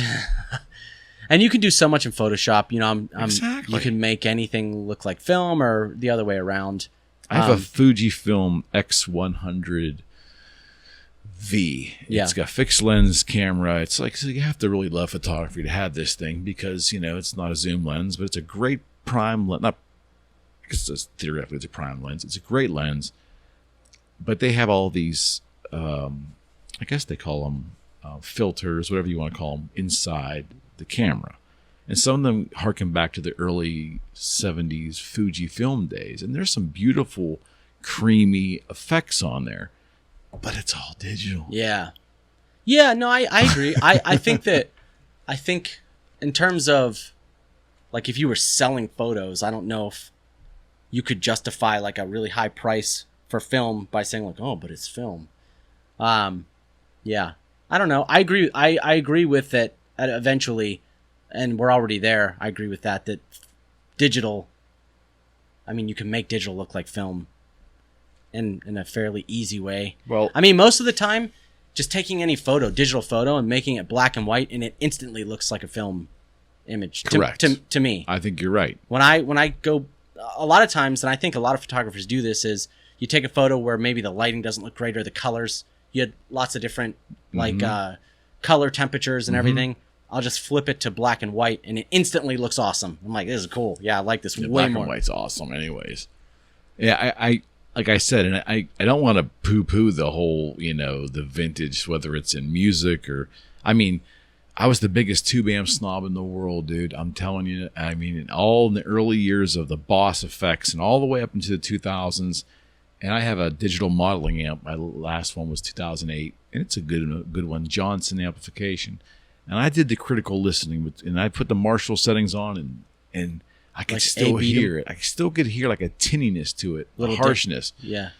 Well, I just listened to, was it a Kemper? What was it? It was, I I actually thought they were playing through a tube amp. I didn't know it was running through a Kemper. It's so, the technology's gotten so good now, the human can't tell. And that's where I'm at with it now. Yeah. When people say, you may feel better plugging into that tube amp. It makes your vibe better. Okay, say it for what it is. But don't tell me you can discern between the two, because then no fucking way. Yeah. No, I totally agree with that. I think that Kemper has absolutely changed the game, being able to just basically generate any tone you want. I mean, I know... I'm not saying it's entirely good either. I'm just saying it's what it is. Yeah. And didn't Kemper kind of suck in the beginning? Certainly. Yeah, but it's gotten a lot better. And the Boss Effects sucked. Zoom, this Zoom recorder here, right? This is a Zoom F8. And their effects pedals for guitars, I thought, were just shit. The early digital, even the transistors sound like shit. But that company has evolved so... And the oversampling rate on the digital end has gotten so good that this... sounds like an analog recording. With these mics, sounds like an analog recording. It's so beautiful when you listen to it with headphones on, but it's a digital output. Yeah, it's crazy. I mean, that's where we're headed, though. It is. No, I agree. I totally agree. I mean, honestly, I don't think it'll be, before too long. I think you'll see professional photographers just using cell phones at a certain point. Nuts. Yeah. I mean, when my son was born, obviously, any excuse I can find to get more gear, I'm all about it. It's a disease, man. It's a disease. I was again, my wife, I'm sorry if you listen to this, it's a disease. I was this way with music, any excuse to buy new gear, whatever. But when my son was born, I, of course, went to my wife and said, I got to get a camera. I got to get a camera for home. I got to get a camera for home. What'd you buy? I bought another Canon. I bought this little Canon M50. It's right on. In fact, so the Canon M50 was the first camera I ever bought. It was this little cheap mirrorless I know which one it camera. is. Yeah. It's interchangeable lens, so you can get different lenses for it. And I had that one in the beginning, fell in love with photography, sold it, got the Canon EOS R, which was their first professional sort of foray into the mirrorless world, but it's pretty crippled in some ways. Like, it only has one SD card slot, which people were up in arms about. Yeah, that's dangerous because you have to have redundancy in case one fails. You do. I don't even use SD cards in the studio because I tether, so I don't even need an SD card. I'm fine with it. It's perfect for what I do. So my argument to my wife was, I don't want to bring my studio cameras home, lugging them back and forth and whatnot. Of course it was. In fact, what's actually really funny is, so I had one professional camera, the EOS R or whatever, and I think I told my wife, I should get a backup camera. And my argument was, I could have a backup camera for the studio and I could use it for home sometimes too. But then when my son was born, I said, well, I don't want to lug both the cameras back and forth from the studio, so I should get another one. But before I bought that camera, and she was like, well, maybe let's wait, whatever, I started thinking about the cell phone, and I was like, I've never really experimented with a cell phone. Yeah. Like, what is actually possible? I started to wonder that. Like, how far could you push a cell phone? And this was just, he was born in, 2022, so like a year ago. And it's pretty crazy. And now... Until you blow it up, though. When you got pixel peeping on them, things are horrific. Yeah, they are, but you can... use Photoshop. True, and no one ingests big enlargements. No one ingests, large stuff anymore, anyways. Yep. But if you wanted to print it, you totally could. You could, increase the pixels with Photoshop or whatever. Yeah, I get it. No, well, and I'll say phones actually afford a photographer some things that a professional or any interchangeable lens camera does not. So portability is one. Security. So my camera doesn't lock itself if I don't touch it for 30 seconds or however long. And my camera doesn't have a key code that I have to put in to, open it or whatever. I can't instantly take a photo and have it on Instagram in probably 10 seconds with my camera. They're all trying to do that with those point and shoots now. I mean, they're trying, but it seems like all of their apps, nothing works seamlessly. Sony software sucks. Panasonic software, they're not getting it. Right. What I would like to see is sort of a merge of, I would like to see some features from a cell phone in bigger cameras, like the lock feature might be nice. Yeah. Because if someone steals your camera, you know, like with iPhones, if someone steals your iPhone and it's locked, they're kind of screwed. Right. Like it's really hard, from what I understand. So it'd be cool to have that. And honestly, I'm like, Canon, it's 2023. Like, really? You don't have this already? Like, are you kidding me? It's 2023. Right. But yeah, you can do some crazy stuff with phones. Again, it goes back to the principles of photography don't change. It's the same. So whether you're taking a picture on a phone or like a Ring doorbell camera, like it's the same. You might have to employ them slightly differently depending on how the camera works or whatever. But yeah, I honestly, and there are companies that are making a device that will allow you to fire studio lighting strobes with your phone. Wow. Yeah. So there's a company called Profoto. They make lighting gear. So I equate Profoto to Apple. So Profoto is like the Apple of lighting gear. Like their stuff is super expensive. They sell umbrellas, like a light modifier, the umbrella for like $200. You know, their stuff is pricey. And the photographers that use that gear, they'll say like, oh, but it lasts forever and it's Profoto, it's built like a tank. And it's like, I don't want to pay $500 for an That's the Leica argument, man. Yeah, it's the Leica argument.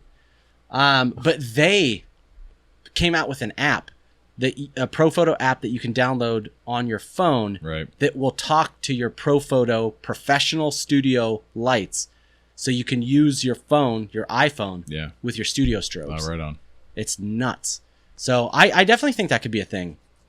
I definitely think before long, you know, we might see photographers just using their phone. I mean, they already do. Some do. Yeah, I think they do. I mean, you don't want to miss that moment either. If it's an ancillary tool. I mean, if you're at a wedding and you hire somebody and the guy starts whipping out a cell phone, you're almost like, what did I get? In my field, it's like, you know, property photography, and you can tell someone used a photographer or like a they phone. used their cell phone. Yeah. I mean, well, and I also think too that some of the things that make iPhone photos or any phone photo so good, because there's a bunch of algorithms being run there in a split second that makes, you know, being able to take a picture with your phone in low light look awesome and all that stuff. Some of those things that are enticing about taking photos on your phone to like a photographer, like when I was experimenting, I was like fighting some of that stuff because like for an iPhone, I'm pretty sure every photo you take on your iPhone is HDR. So there's no question. It's all HDR. Every photo you take, there are algorithms that are running in the background that it takes in a split second. It takes multiple photos at different exposures and blends everything together. So you have the sky properly exposed and everything's exposed. Yeah, which is not reality, though. No, it's not. It's not. But when I was trying to employ some of the foundational aspects of photography, like lighting and stuff, it looked weird, like with all the stuff that when you try to do HR in Photoshop, you mean? No, like when I was trying to use, so I was experimenting on some just like product stuff with my phone. Okay.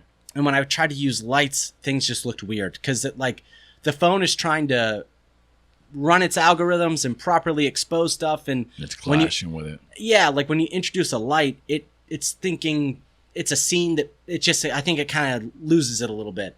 And so I felt like I was fighting some of those things a little bit. So, you know, and I think there's a way you can turn that stuff off. And if I were to do more photos with my phone, I'd probably turn it off because it's just easier to get what I want. Got it. You know, when I'm using the techniques of. So basically, the two formats are not really compatible in terms of like applying a little bit the tools of the trade. So a little bit, yeah. Some of the things, yeah, they just sort of clash. Are you familiar with a website that was around for a long time and just recently closed? I just found this out. DP Preview? Yes.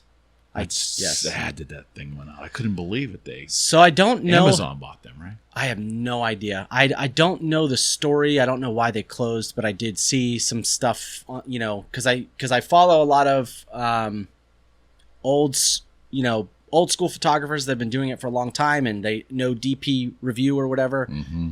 And so when that closed, they were like, wow. And they posted about it. Yeah, the industry, the still photography industry lost a huge resource. Yeah, that was a consumer. That was a big resource. They did a lot of reviews and gear reviews and articles. Over the years, I bought a ton of stuff just by understanding more about the products there. And did they make like tutorials you could buy as well? Oh, yeah. Okay, so tutorials. Everything was there. And I mean, back to the story about you convincing your wife to buy a camera. So fast forward 20 years, I had my first son, and I just started in this digital photography thing. My mind was blown. Like, here's the internet going crazy. I just started a business on the internet. I quit my job, and now I can get a camera and print photos on my inkjet printer, and like the bad ones I just delete.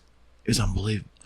First camera I convinced her to let me buy was $2,000. We had, wow, and it was an E10 Olympus. Wow, look that up, Olympus E10, and it was a whopping 4 megapixels.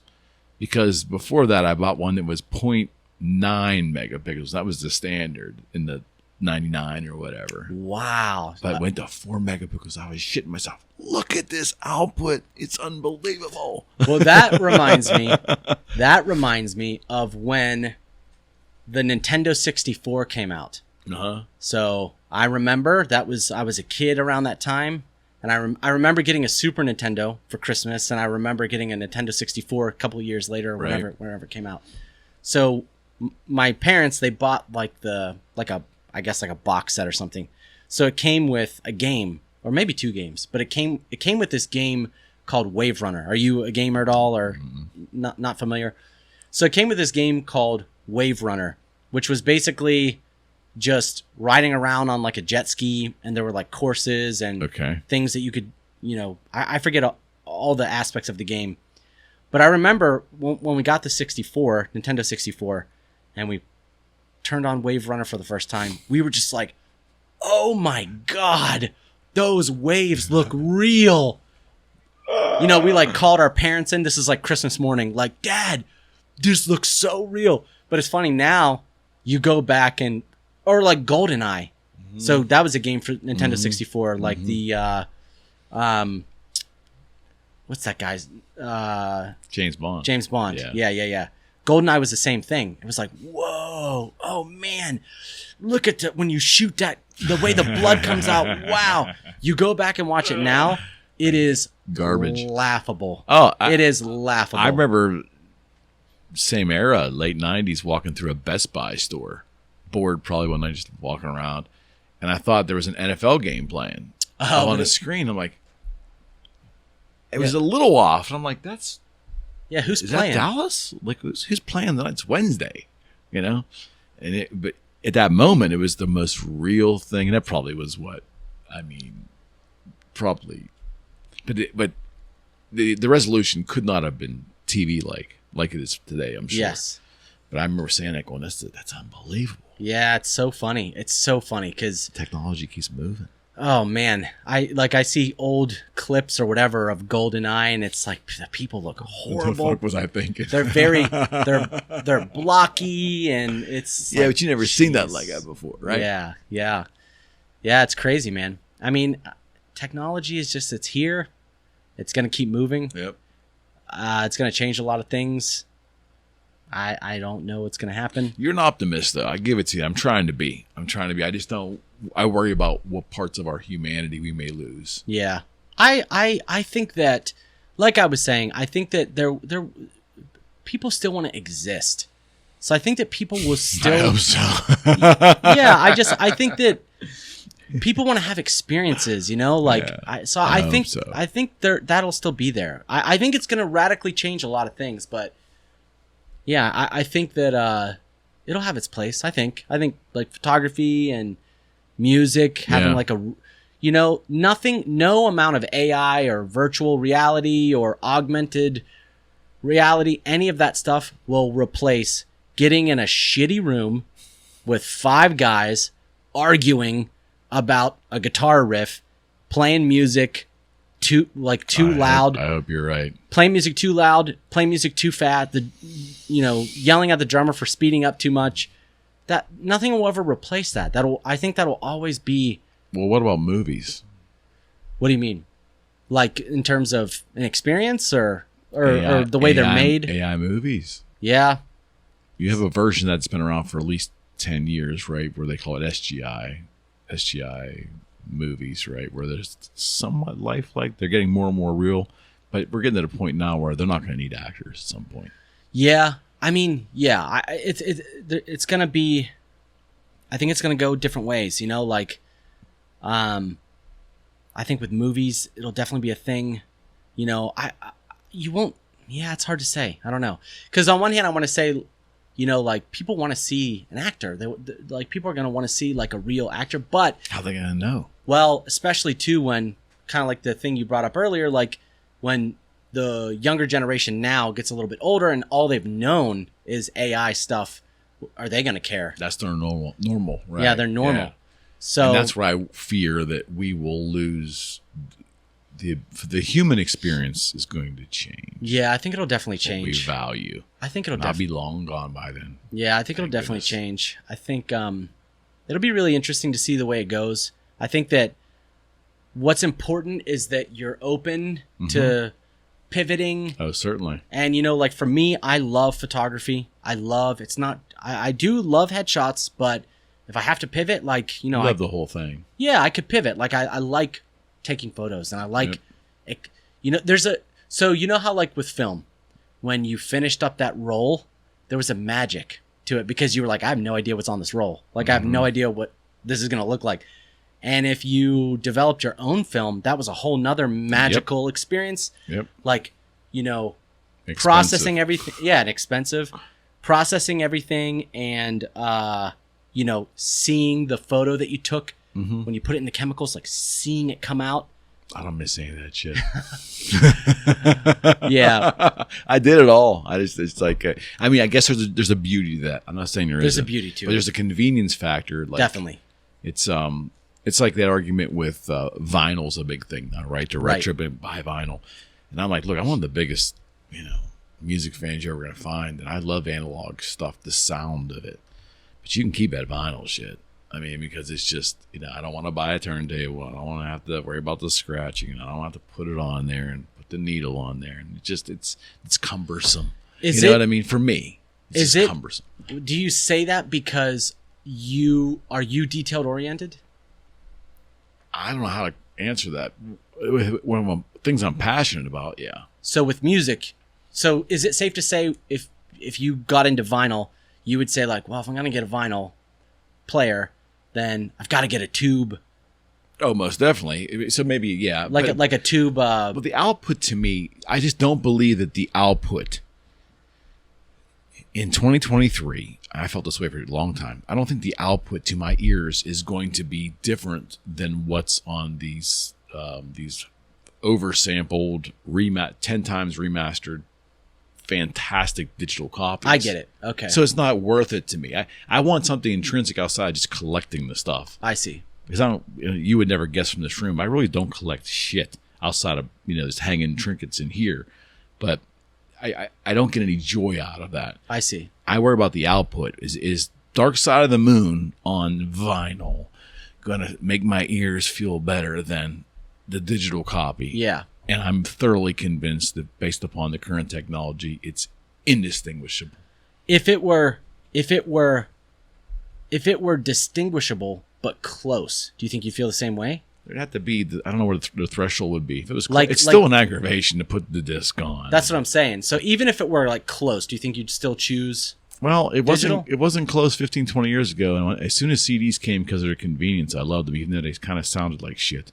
And then they got better and better. And then with digital downloading, the first digital downloads from Napster and all that, they didn't sound good. Yeah, The first early MP3s sounded warbly, and you know the CDs were so much better. Right. It didn't take long to fix that problem. Yeah. And now we're just, I mean, it's crazy. Because all the tape hiss from those early Zeppelin records are on the digital copy. The digital copy is exactly like the vinyl. They're taking it right from the master fucking tapes. It's not going to get any different. Yeah.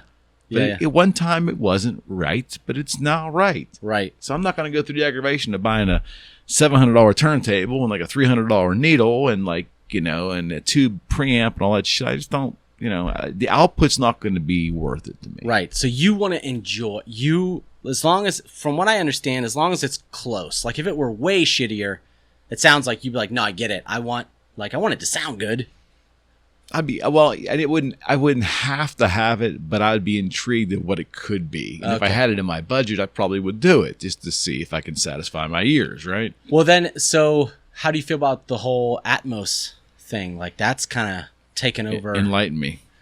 I actually even don't know that much about it. From what I understand is, so Dolby, the Dolby Atmos stuff, I hear it's really taking over recording and how. Well, what is it exactly? Dolby was noise reduction in the beginning. That's right. What that was. So from what I understand, Atmos, it's basically like surround sound. Okay. But it's like better, like more advanced. It's not just sending different signals to different speakers. So I'm not. I think it's cool if people are into that. Not my bag. I want to hear it as the artist intended it to be. Yeah. So what you're describing to me is just basically taking the actual sound, breaking it apart, right, and then throwing it in different places and creating some kind of ambiance. And that's cool. If maybe in a theater, that's great. But I'm good with listening to it exactly the way the artist delivered it to me. Yeah. That makes any sense. Yeah, I mean, it sounds. I've just seen a few things where it sounds like the Dolby Atmos thing is like taking over. Like there's studios that I've heard people say, like, if you're not recording in Atmos, like, I believe it. You're gonna fall behind. It's a standard of some kind. It's becoming. For newer stuff, I would imagine. Or maybe they're going back and recreating. I mean, look, all bets are off the table. Anything is now possible. Yeah, seriously. No, I totally. Mine's brighter than ours. Anything is possible. Totally agree. I totally agree with that. I think that anything is possible, but I think it'll get numb. I'm there now. I think it'll get numb. I think it'll be numbing. I'm at that point. Yeah, like I just don't. I think a lot of things in my life are good enough. So any extra time spent pursuing an improvement in those things, I'm just not fucking interested. Yeah. I mean, I'll work on things that make sense to me, that improve the quality of my life. But for my entertainment and things, like, again, getting a turntable. I got so many friends that are in the vinyl, and I have to, I mean, I'm happy for them if they dig it. But my argument is, you're buying vinyl, like new vinyl. That's not from the master tapes. These are from the tapes that have been, remastered, digitized. They're just now putting it on an analog device. They're not coming from the masters. Right. So it isn't like an album from the 70s, which is going to sound like shit anyways because it's got scratches and it's like too much work. I want to hear the original recording as the artist intended. I'm good. Yeah. The easiest way possible. Yeah. So you call bullshit on the vinyl? 100%. I think it's a very cool. Hey, I loved my records as a kid. Carrying those things around in school was the shit. Yeah. But I'm not in school anymore. Right. And right now, if I have to ingest my music, I have no problem getting a great digital copy on my phone, putting it in my headphones, and going on my walk. Right. Yeah. Well, it's just. Yes, the convenience. I think that brings people joy. Let them do it. But yeah. I think that it, for me, it kind of goes back to the whole experience thing. Like I've seen this stat that like more people tend to like or prefer a better experience than like a good product with like a bad experience. I think so.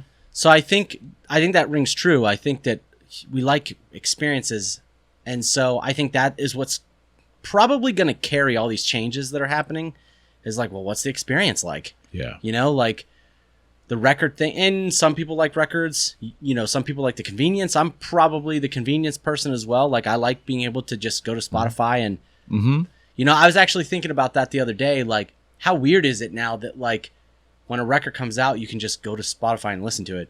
You don't have to like go and buy it or. That's a whole nother conversation. You don't have to go. It's a shame. You don't have to go and try to find the store that has the new record first. That is conveniences. The artist is getting hosed. Yeah. I don't believe we value music anymore.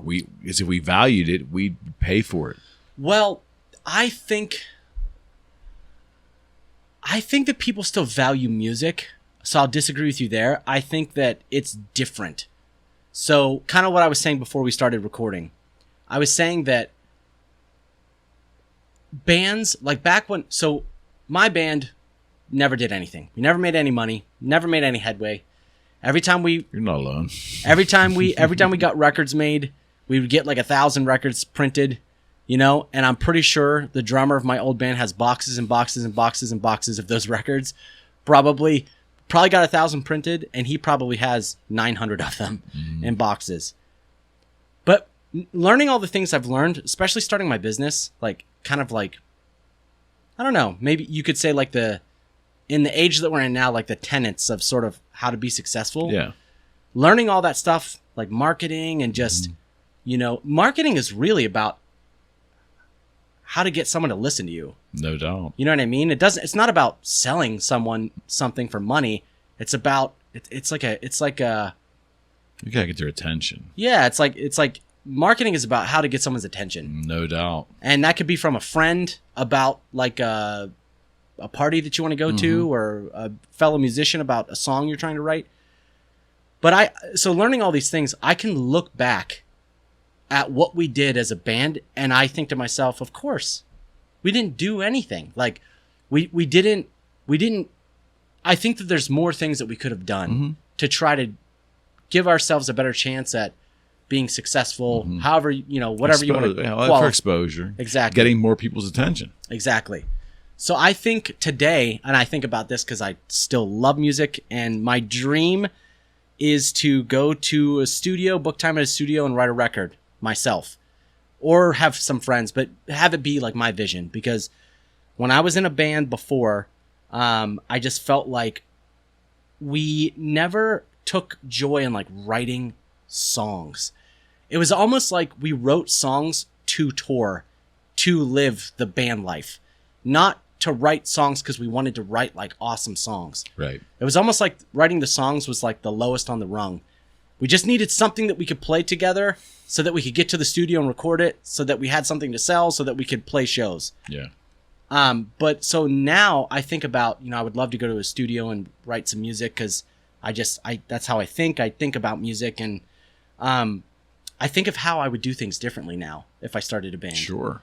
And I honestly would use social media. I would make... Oh, you have to. I would make Instagram Reels. I would have a YouTube channel. I would use Instagram in other ways, you know, making posts and things like that. Because today, that's how I think what I'm getting at is I think that's how people value music today, is in that way. So there's this rapper that I really like, and he has amassed a huge amount of success. And he's done it all through social media. I mean, he gets millions and millions of plays on Spotify. He has no record label. He has no management. Is he getting paid, is the question. Yes, he is. Because he uses Instagram. He's probably of the more wealthy musicians, because he uses Instagram. He has a huge following on Instagram. He uses TikTok. He gets millions and millions of views on TikTok. And on top of that, his songs. So what's great about him is he's a sensation on Instagram Reels. And who is it? What's his name? Isn't it funny how you always it's all right. forget names? That's all right. Connor Price. Okay. I believe his name is Connor Price. But he's huge success. And what's really cool about him is he has this huge following on Instagram, and he's getting paid, because on TikTok, when you reach a certain amount of views, you start to make money. Like, there are plenty of kids on TikTok that are millionaires because they get millions of views when they upload TikToks. Yeah. Same thing I don't know if you get paid for Instagram Reels. You might. I'm not sure. But I know for sure you get paid from TikTok if you have a huge following. Same with YouTube. If you're on YouTube, you get paid from YouTube. But the cool thing is, he has a huge following on these social media channels, which drives people to check out his music on Spotify. So then he did a tour, and he put it on his social media where people listen to him and keep track of what he's up to because they like him and they want to know what he's doing. And he had a packed tour. He did like a I don't know how long so the he tour. didn't need a record company. No. He was his own marketing company. Doesn't need anybody. He's making tons of money as a musician. And he's pretty outspoken. He's like, I don't need a label. Like, what do I need a label for? Today I don't think you do. If you're willing to work. My problem with the whole thing is that you have these legacy acts who yes have lost their revenue stream, their ASCAP checks, which was the money that fed the industry, because their music has basically been stolen from them and now monetized in a way that these companies feel like monetizing it, and they don't have a leg to stand on. Yes. So that's not right. I 100% agree with that. But what I will say is there is an avenue, which is social media. That's the way everything is heading. There's an avenue, but it's like there's an avenue. It comes to keep down doing. to rights and property. Like, a band like Kiss, like there's no reason that their ASCAP checks should have died off in 2003 after Napster was put out of business. But then I guess Apple, and they started streaming. I mean, there's no reason why you should. The format changed. Yeah, the delivery format changed, but it's like their music was being used and put out in the public in other formats where they weren't gaining revenue from it, and that's bullshit. Yeah, I agree with that. I think it's I think in the Napster Metallica situation, I probably more than probably agreed with Metallica, and especially back then it was super scary because it wasn't as ironed out as it is today. Right. Now it's just like, yeah, of course, you don't make any money off your record. You have to tour if you want to make money. Which is completely used. They used to tour to support the record sales in the 70s and 80s, early 90s, and then it flipped. Oh yeah, now they tour to make money. That's why ticket prices are so. And we did it to ourselves. We illegally downloaded those music and then set that whole thing in motion by our greed. Yes. And then it was normalized big time. I mean, it's kind of funny. You can now, and this probably isn't the case for everyone, but when you see a band, an old like Motley Crue touring, it's like, I know what they're up to. They're looking to get some cash, because it's just we know today that like if you're a band that you don't make money off the record, the record is just the thing that you put on Spotify. It's like the thing that helps to raise awareness. But the touring, if you want to make money, you have to tour to sell merch, and that's why meet and greets are a thing. They're selling the band members are selling individual instruments to the highest bidder. I mean, it's always a way, and that's why you're seeing $100 T-shirts now. Yeah, yep. I mean, Taylor Swift, when she was just in town, I know her ticket prices were crazy high. They're all high. Yeah, they're super high. Because they can't generate. I mean, the music's almost. I mean. And I think, this is all subjective, but you can make the argument that, like, heavy metal, hard rock, that genre is dying. And I think part of the reason it's dying is because the bands, it was a niche market anyways, but the bands ultimately can't get fucking paid. Yeah. Because they're never going to tour really new rock bands. Yeah. aren't going to play stadiums. Yeah. Their only monetization is touring, and there's no money in the music. Yeah, I think that rock is a tough one because, it is. It got killed by hip hop ultimately / rap, but it just did. The country's musical taste just changed. Exactly. And downloading didn't help. Yeah. I think that I definitely agree with that. I think if you're in a rock band, it's tough, to really, like you said. I mean, the Rolling Stones, I think, are still playing stadiums, but when that generation dies out, that's it. Well, they're an anomaly, So Aerosmith and Kiss and Motley Crue, they're all pretty much done. And when they're all three of those are no longer touring, American metal, as we know it, American hard rock is done. Yeah, it's gone. Yeah, and anything with Greta Van Fleet. There's nothing really coming up behind there. Dave Grohl may be an outlier there, but he's almost popish. I don't know. A little bit. I think it's it's interesting. The Greta Van Fleet thing. Do you like them? I like Led Zeppelin. Yeah, big Zeppelin fan myself. Grew up on that. Yeah, I didn't grow up on Zeppelin, but a lot of the bands that I liked as a kid kind of like were in the wake of Led Zeppelin. I just didn't know it. And then as I got older, I found my way back and was like, oh, like this is where Dave Grohl came from, was John Bonham. And so, and I love those bands. Led Zeppelin and The Who and Black Sabbath and all that stuff. But it's like I'm not melancholy by all that stuff because it was there in that era. It was what I call a period piece. It was amazing for what it was in the era it was. It wasn't meant to last forever. Things, I know Kiss lasts forever, right? Aerosmith, I get it, but they really don't. I mean, they're a caricature of what they were. Their golden years are that every band has like that little period of time. The Stones are basically 60s, 70s, early 80s, and they were done. Yeah. I mean, everything after that was just nothing much to talk about. They weren't on the edge of like a new conversation. Like in their heyday, Black Sabbath and they were breaking ground. All those bands. Well, they were breaking ground, and they were speaking for a generation that previously didn't quite have a voice. Exactly. You know, like same thing for Nirvana. Like Nirvana was so huge because they were speaking for a young generation that no one was really listening to until Nirvana. But now I agree with you. Didn't last long though. Grunge didn't last long. Yeah, I guess not. Because it sucked. You're not a grunge fan. Oh man. I mean, I like the Sex Pistols, but that was a decade earlier. Right. But that was supposed to be Nirvana was sold as a continuation of the Pistols.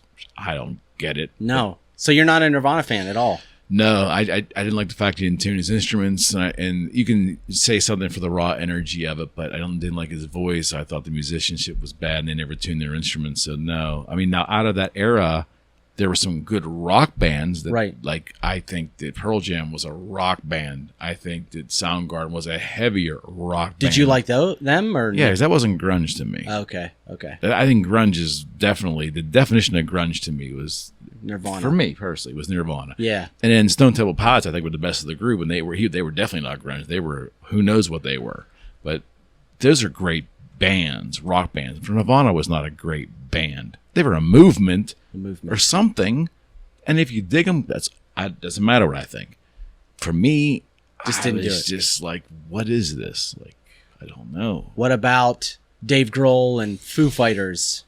Like the continuation? Yeah, I like Dave Grohl as a personality, but I listen to the Fighters. It just leaves me. It's specific. I mean, it's just specific to me. It's just not my thing. Here's a question then: what does Eric need from music to really like hook you? So is it a good hook? Is it a solo? No, I was never. I mean, I was a rhythm player, so it's like don't care about the solos. You weren't like a person that's like, where's the solo? Like, there's got to be an awesome classic solos are a classic for a reason. I mean, they listen to "Comfortably Numb" by David Gilmour. I mean, that'll make you cry. Right? Yeah. Tony Iommi playing that shit. But the thing for me is, I need a hook.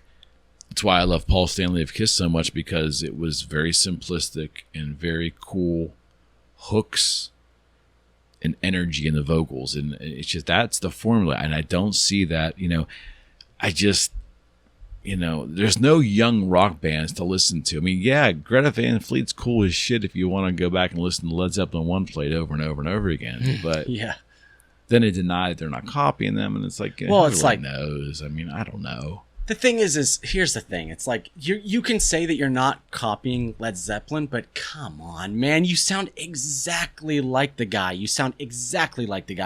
I'll say this: I haven't listened to a lot of Greta Van Fleet. The music it's not exactly Led Zeppelin. It's damn close. It's close, but it's not, to me, they do sound a little different. Like, I think Led Zeppelin is better, but, yeah, I don't know. I don't know. Musician-wise, for sure, Led Zeppelin's better. You can't compare Jimmy Page and Bonham to those two guys. Yeah. I mean, the kid's got an incredible set of pipes. He definitely does, yeah. He's got a good voice.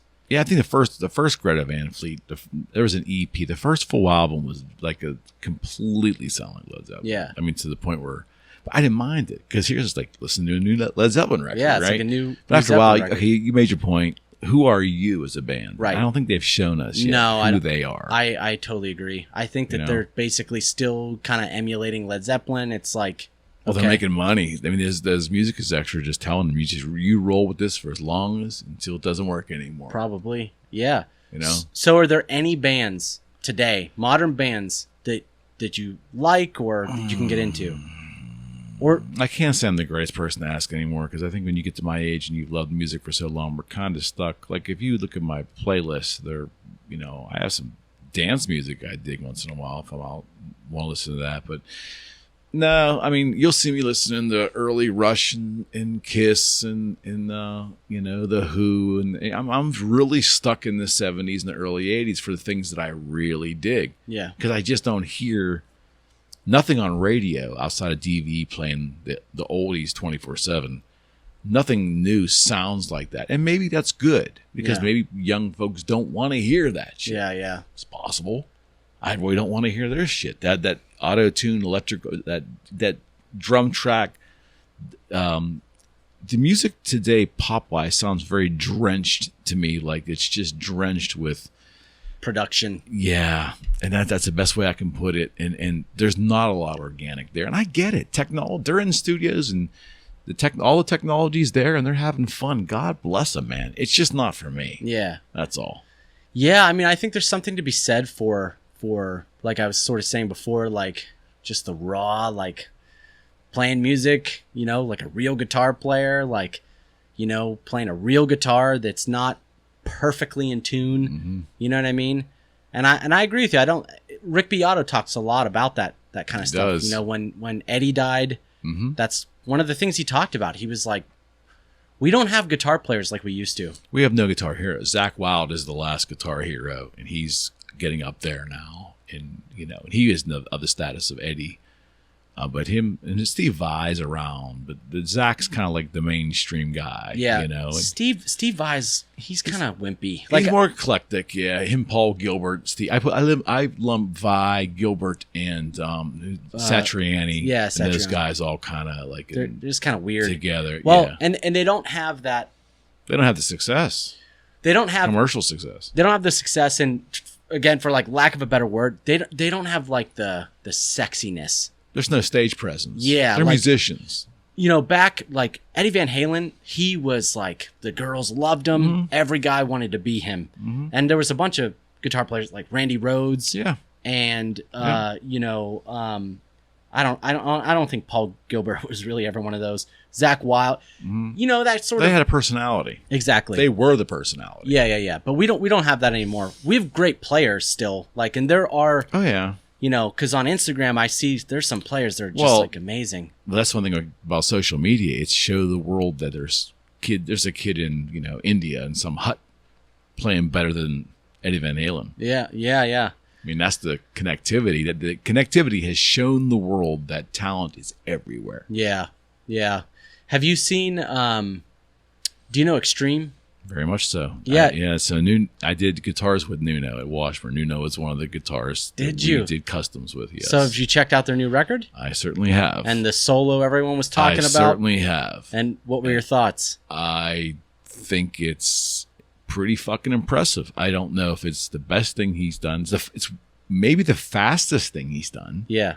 I don't know if it's the best thing he's done, but it's unbelievable. And it's something that it gave me some hope for rock and roll because it was so well received. Yeah.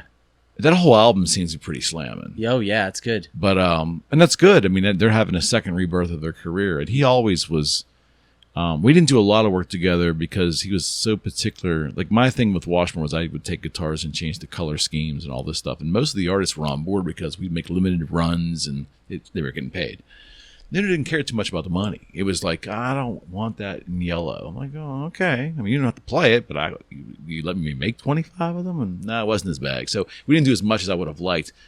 Always treated me great, and just what a talent. I mean, to sit and watch him at a NAMM show, just sitting in a booth with me and two other people, just like on this acoustic and it was playing flamenco. It was unbelievable.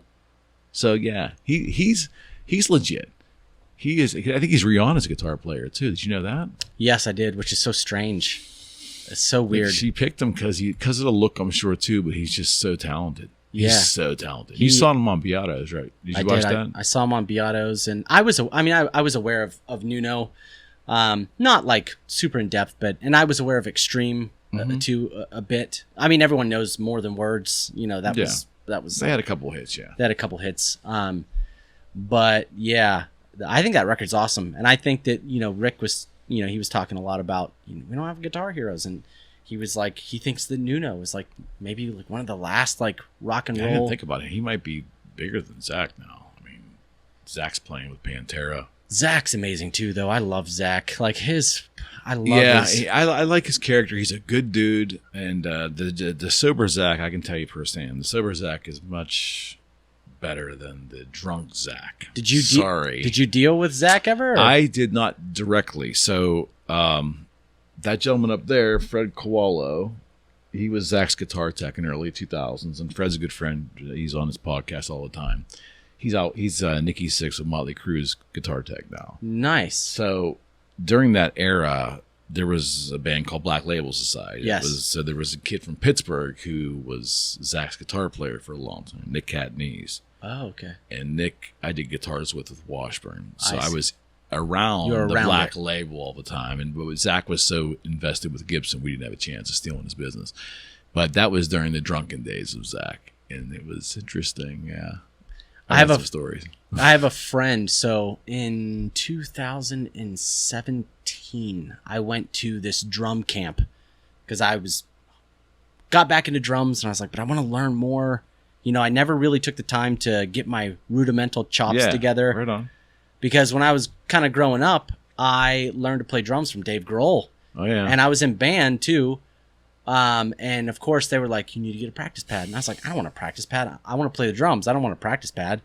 But now that I'm older and more distinguished and everything, like I totally understand the value of the practice pad. So I went to this drum camp, and there was a drummer there that was teaching. He's an amazing drummer, one of my favorite drummers. He's incredible. His name's JP Bouvet. He's a younger drummer. He, through a series of events, ended up playing on the Generation Axe tour. Okay. He was the drummer for the Generation Axe tour. Right on.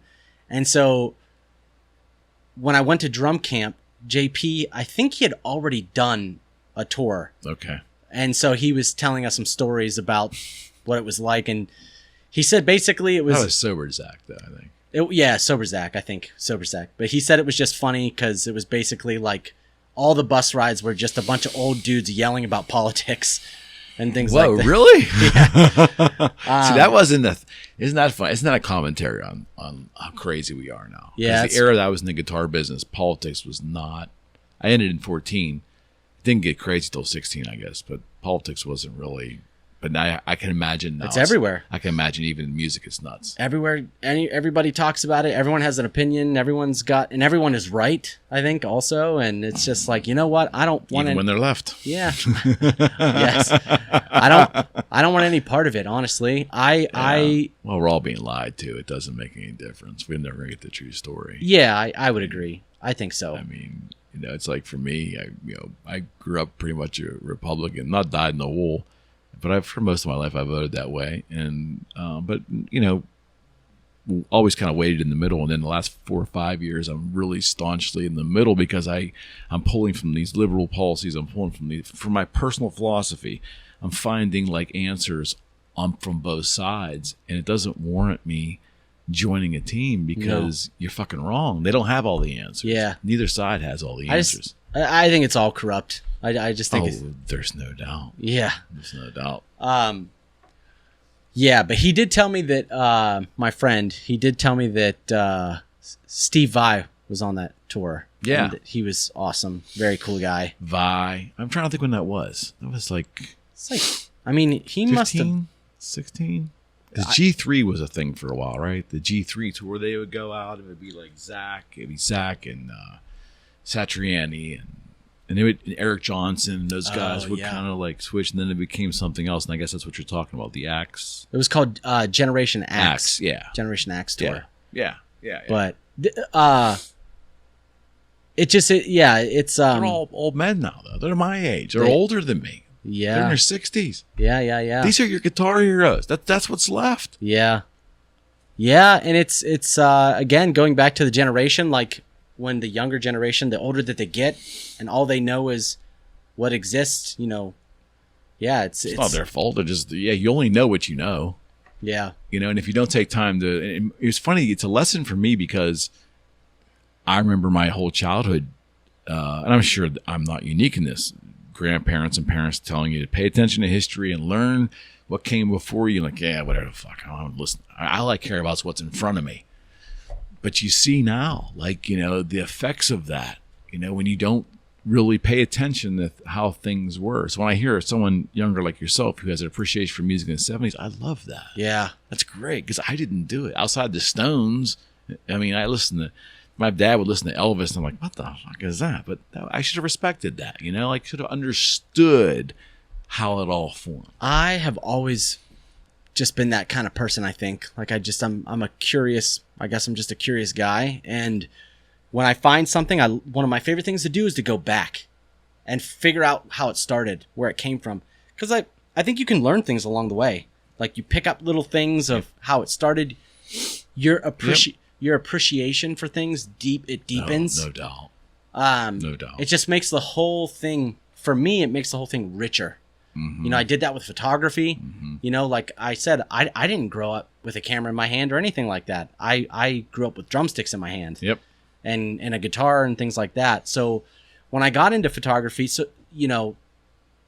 that's one of the things I've done is sort of gone back and looked at some of the greats from back when and how they did things. And I do have an interest in film, but it's mostly because of that. It's not that I think that. Oh, you have curiosity. Yeah, I just have a curiosity. I'm just like, man, how does this work? And it's just fun to play around and see the results and everything. And yeah, I think if we don't pay enough attention to how things formed, you're only getting half the story. Yeah, big time. You're missing out. You're robbing yourself, and shame on us because the beauty, the biggest benefit to me as an adult, when the formation of the web was the ability to go intently and be curious. Like I go to the web intently to seek out information on something that's I'm curious about.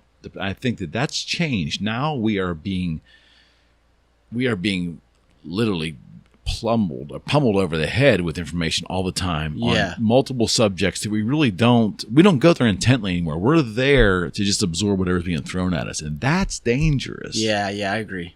Back then, before social media, you had to go there with intent. Yeah. And it was great. Yeah, we're being bombarded, like being pummeled.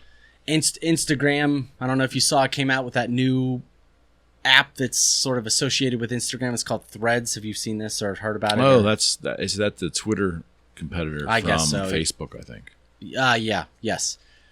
I jumped. I have no interest in doing that. Well, I jumped on it because my first thought was, I like money, and I want to increase my chances of being able to do something I love to support my family and give back and things like that.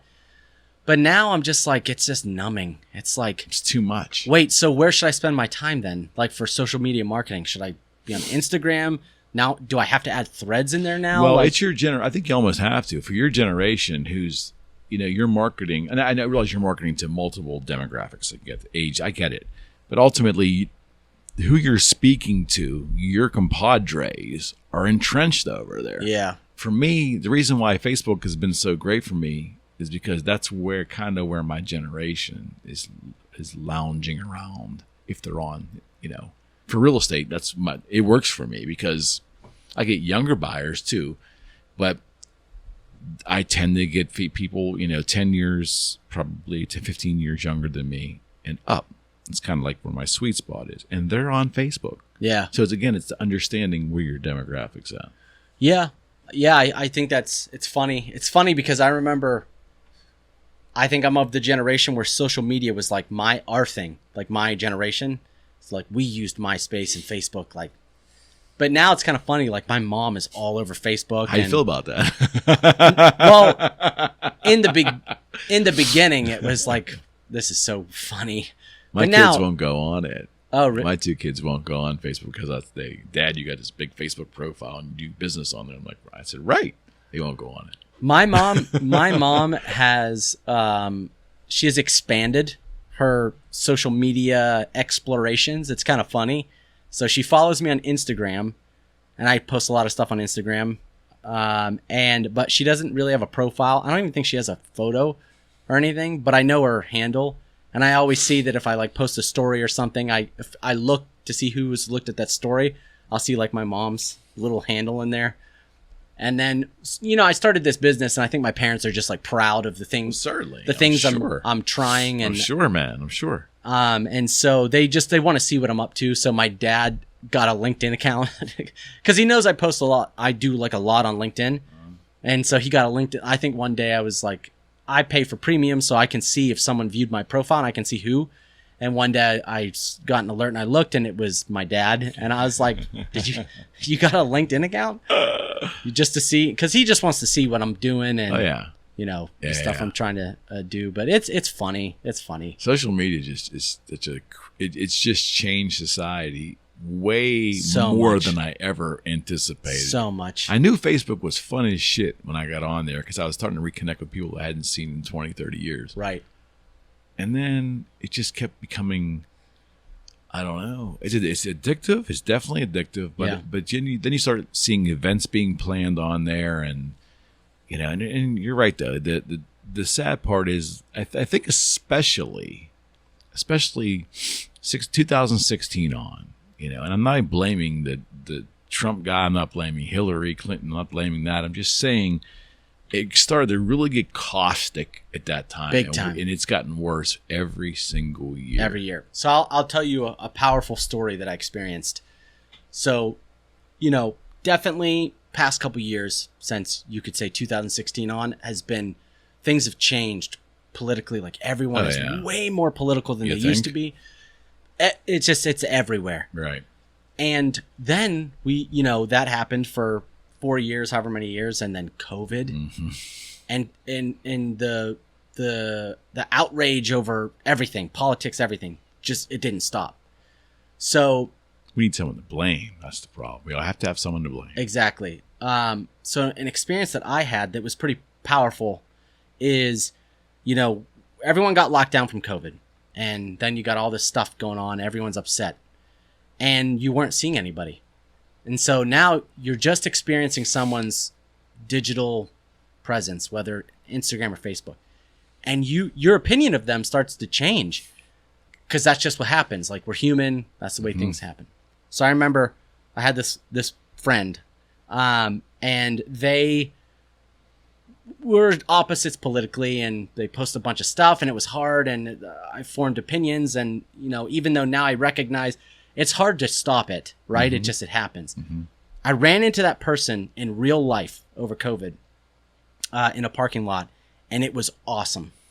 Great. It was like, oh, how are you doing? Like, such a great, and I left and I was like, man, I miss that person.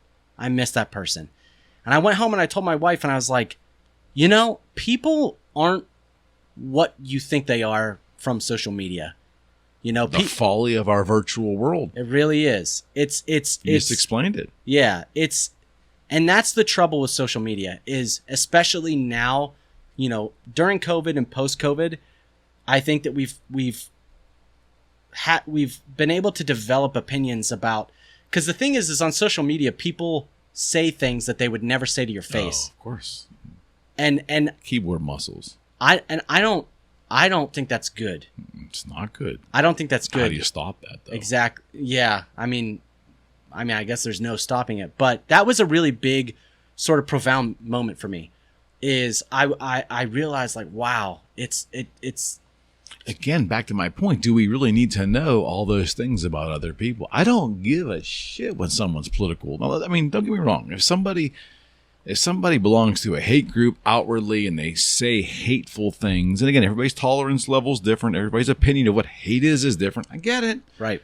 I mean, I think most decent people know the difference between like a Nazi, someone who's just like a jerk. Or exactly. Something like that. Right. So we can discern. We're adults. But again, I'm old, right? So a prior generation, or maybe prior decades before the web, we didn't walk around with like labels of I am this, you are this, you are, stay away from me if you believe this. None of that stuff. Yeah. I mean, you took people on face value. That was the beauty of life in the before times. I miss that so much. How do we recreate that? I don't think it's possible. You're so right. Everybody belongs to a camp nowadays, whether it's politics or social groups or something like that, like a rocker or whatever. Nowadays, I feel like politics is very tied into all that. But yeah, I'm with you. I remember a time, and I'll say pre-Trump, because that's, to me, I think that's when, I don't know, I don't. Super caustic. Yeah, before that, I didn't care who, like, who voted for who or whatever. Like it was. I think people cared more than they did before. I mean, I think since the web, especially, it was a slow build. Yeah, the two parties. But I think we're in a place now where I don't know if it's ever going to go back. I think it's just going to continue to change and grow. Like I don't know if we'll ever get back to a point, especially with social media the way it is, and it's only getting more intertwined. And my fear is that the country is going to get split in two. I feel like based upon, which is crazy, but people are moving to states they feel more comfortable in. They have the right to do it. I'm not saying they don't have the right to do it, but I think that we're migrating. We're becoming so tribal that it's not going to help proliferate peace and harmony and understanding because we're not going to talk to each other. Exactly. I don't know if that's a good idea. Like it's a terrible idea. Yeah, I don't know if that's a great idea. I think that because it goes beyond politics. It goes into, we're forgetting how to like communicate with one another. No doubt. And that is scary. That is scary. Yeah. Like when we don't know how to, go to, a lot of times if you go to like a very populated area, like a city or something like that, people are already fairly standoffish. No like doubt. It's not how it used to be. No, they're thinking about getting mugged. Well, that sad. And crime's nuts there. Yeah, the crime, in certain areas, but also like you barely can get a smile out of anybody. Well, no, everybody's got their face down on their phone. Everyone's got their face down. Suspicious about this. Everyone is very suspicious. Yeah. If you stop someone and say someone has a watch that you generally think is interesting, and if you stop and be like, hey, what's your watch? Their first knee-jerk reaction is like, what? Why are you asking me that? Why are you talking to me? Why are you talking to me? Right. And I experienced that a couple of times too, and I've learned to keep my mouth shut, which is a shame because I'm the kind of guy that'll start a conversation like that. But you just learn to maneuver, and I don't have a solution, man. I think we could probably bounce this around for 3 or 4 hours, but I really believe that we, for a people who are supposed to be crave uniqueness, and we want our moments in the sun, because Americans are supposed to be, we crave our own identities and uniqueness. Right. We're sure quick to join a fucking team. Yeah. And buy into groupthink. Right. Which is incredible to me. Right. We just go like pigs to the trough. We just go. I don't get it. Yeah, it's a huge amount of groupthink. I think is what's We're not happening. comfortable unless we're doing it. Once we find our tribe. I don't want a tribe. I tell people all the time, I said, I'm totally good being independent and just having my own thoughts. I don't need to join your, I'm not special. I know there's got to be people out there that think like me. I just don't want to join tribes. Yeah. I think it, honestly, it all boils down, it goes deeper and deeper and deeper into people just not being happy at the core. And then it's like, well, why aren't people happy? And it's like, it's got too much, man. Yeah, we have too much stuff. We're so rich. I don't mean just monetarily. We're so rich in information. We're rich in money. We're rich in food. This country has got so much. It's fucking overload. It's what? It's way too much. And I'll tell you, that's a great outlook, because if you think about it, I think there has been some research that has kind of explained that as humans we eat too much food. You think? Because, well, even not about like Gluttony, like man. gaining weight or anything. Just like we can eat whenever we want, and it was never like that. No. It was never like that. We had periods of suffering where you just couldn't find an animal or whatever, or find the right berries. So our perspectives has changed. Yes, so I think kind of what you hit on is a little bit of a big opening there. Is that I think we have too much, and if we go to the AI stuff, same thing.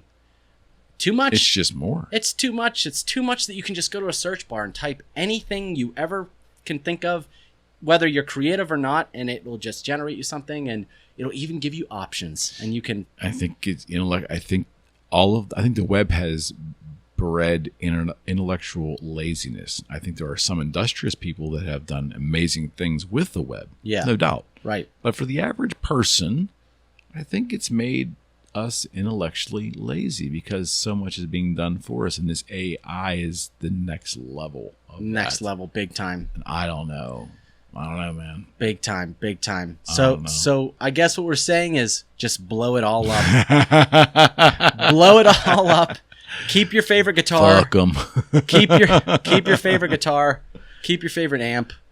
Yeah, man. Just we don't need much. We have a lot, but in reality, we really don't need that much. Yeah, it'll. And each generation doesn't really. I mean, I understand it a little bit. My parents would have understood it more. My grandparents would have understood it more. But each generation that goes by doesn't understand that concept at all. Like, because they're. I mean, my oldest is 23. He was born with everything he needs. Not wealthy, just doesn't need a thing. Yeah, good. It's kind of good to need things you don't have and earn them and work toward them and figure it out, right? Definitely. It's easier than ever to make money. Yep. Nowadays, because you've got social media. Like, there are kids that are making millions and millions. But is money valued anymore? I mean, what's currency anymore? Is the dollar bill currency in the same way that likes are currency? Yeah, that's a good point. I don't know. I mean, you've got. Do you know? Weird. Have you ever heard of Mr. Beast? Do you know Mr. Beast? Yeah, I'm familiar with Mr. Beast. YouTuber guy gets more views on his YouTube channels than like the Super Bowl. Mm-hmm. You know, and that's not, I don't think, a huge argument today because things have changed so much that like that's not like a weighty thing to the Super Bowl because like I don't know, people don't watch stuff like that as much anymore, not live anyways. Yeah. But yeah, it's just crazy. It is so interesting. I'll be very interested to see how things pan out for my son. I think a lot about him. Just, you know, he's, like I said, he's 15 months and it's like, man, what world is he going to grow up in? Like your first job being like a bagger or flipping burgers or putting gas in someone's car as a first job. That used to be a thing. That will not be a thing. That will not be a thing. So I'm thinking, this is just the type of person that I am. I'm thinking like, what's his first job going to be? Like, is he? That's a good question. Is he going to say like, oh, Dad, no, I'm going to make TikTok videos or whatever. Like, is that going to be? That might be a viable solution. Oh, it totally will be. You know, and it totally will be. Look at so this guy, Mr. Beast, makes millions and millions. His mom works for him now. His mom, his like family's on him. He was on Rogan, I think. Rogan had him on his podcast. Yeah. He and it's just easier than ever. And the thing I'll say about that is, and I think this speaks into our humanity, is that guy gets millions of views, makes millions and millions of dollars on making the dumbest videos about. What does that say about us? That's what I'm saying. I'm saying, like, why are we watching that stuff? Like, why is that the thing that we become intellectually lazy? Yeah, that plays into it. It doesn't take much to make us laugh anymore because we're somehow legitimizing that as like reality. That's not my reality. Why are we so addicted? I mean, like, you know, I have Instagram. I use Instagram. There's a lot of stupid shit in there. So much. I get lost for hours on Instagram Reels. Just I've been susceptible to that. It's so and the weird thing is that I can't pinpoint when it started and like it's like a time warp. Like, basically, I start to look, and then before I know it, like 30 minutes has passed, and then I come out of it, and I'm like, whoa! They're trying to do that to you. I mean, I think, if I'm not mistaken, isn't it true that the developers of Instagram, or during the development of Instagram Reels, they brought in the tech specialist that worked on slot machines, and they tried, because there's a psychology that goes with the spinning and and I think that it's addictive in its nature. It's been proven. They brought those folks in, helped design that. It makes perfect sense. So slot machines are kind of fast, and you pull the lever, and it's like this huge excitement. Like, is it gonna hit? Is it gonna hit? And then it's done, and you're like, well, I'll try one more time. That's why you go to the next one, right? Exactly. It's easy to use too, so it's not this big barrier to entry. Instagram's the same way. Like, you just move your thumb, and you've got all this. No manipulation there. Yeah, I know. But I don't know. It'll be very strange. I'm curious. Like, yeah, overall, though, you have hope for the future, right?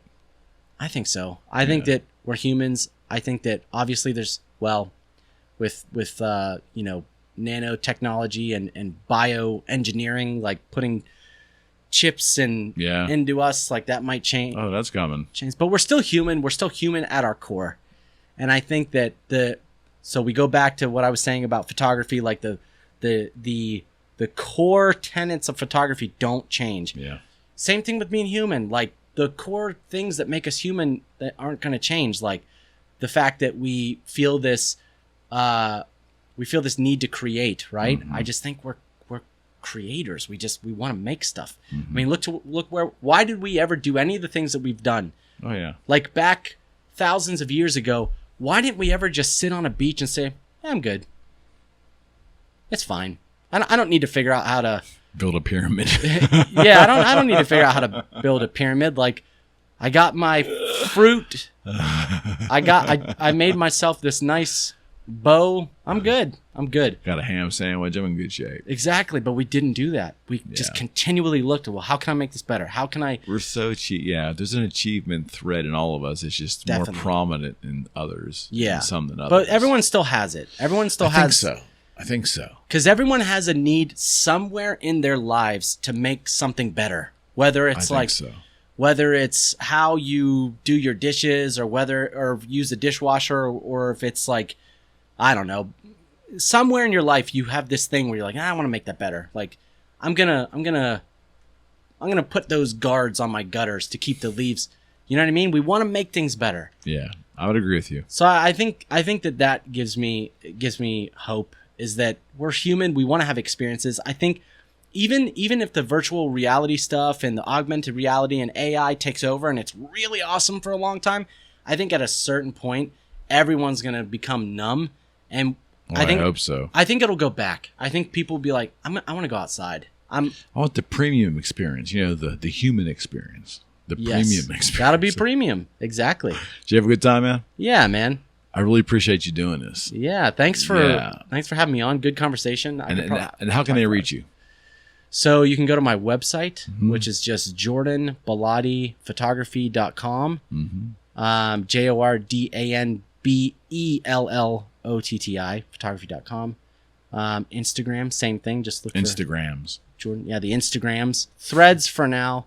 Let me know how that goes. I mean, I posted like one thing, but I need another social media format. Like, I need a hole in the head. Yeah, you're good. We'll see. I appreciate it, buddy, very much. Yeah, thanks for having me. Thanks for reaching out. Friends, we're out.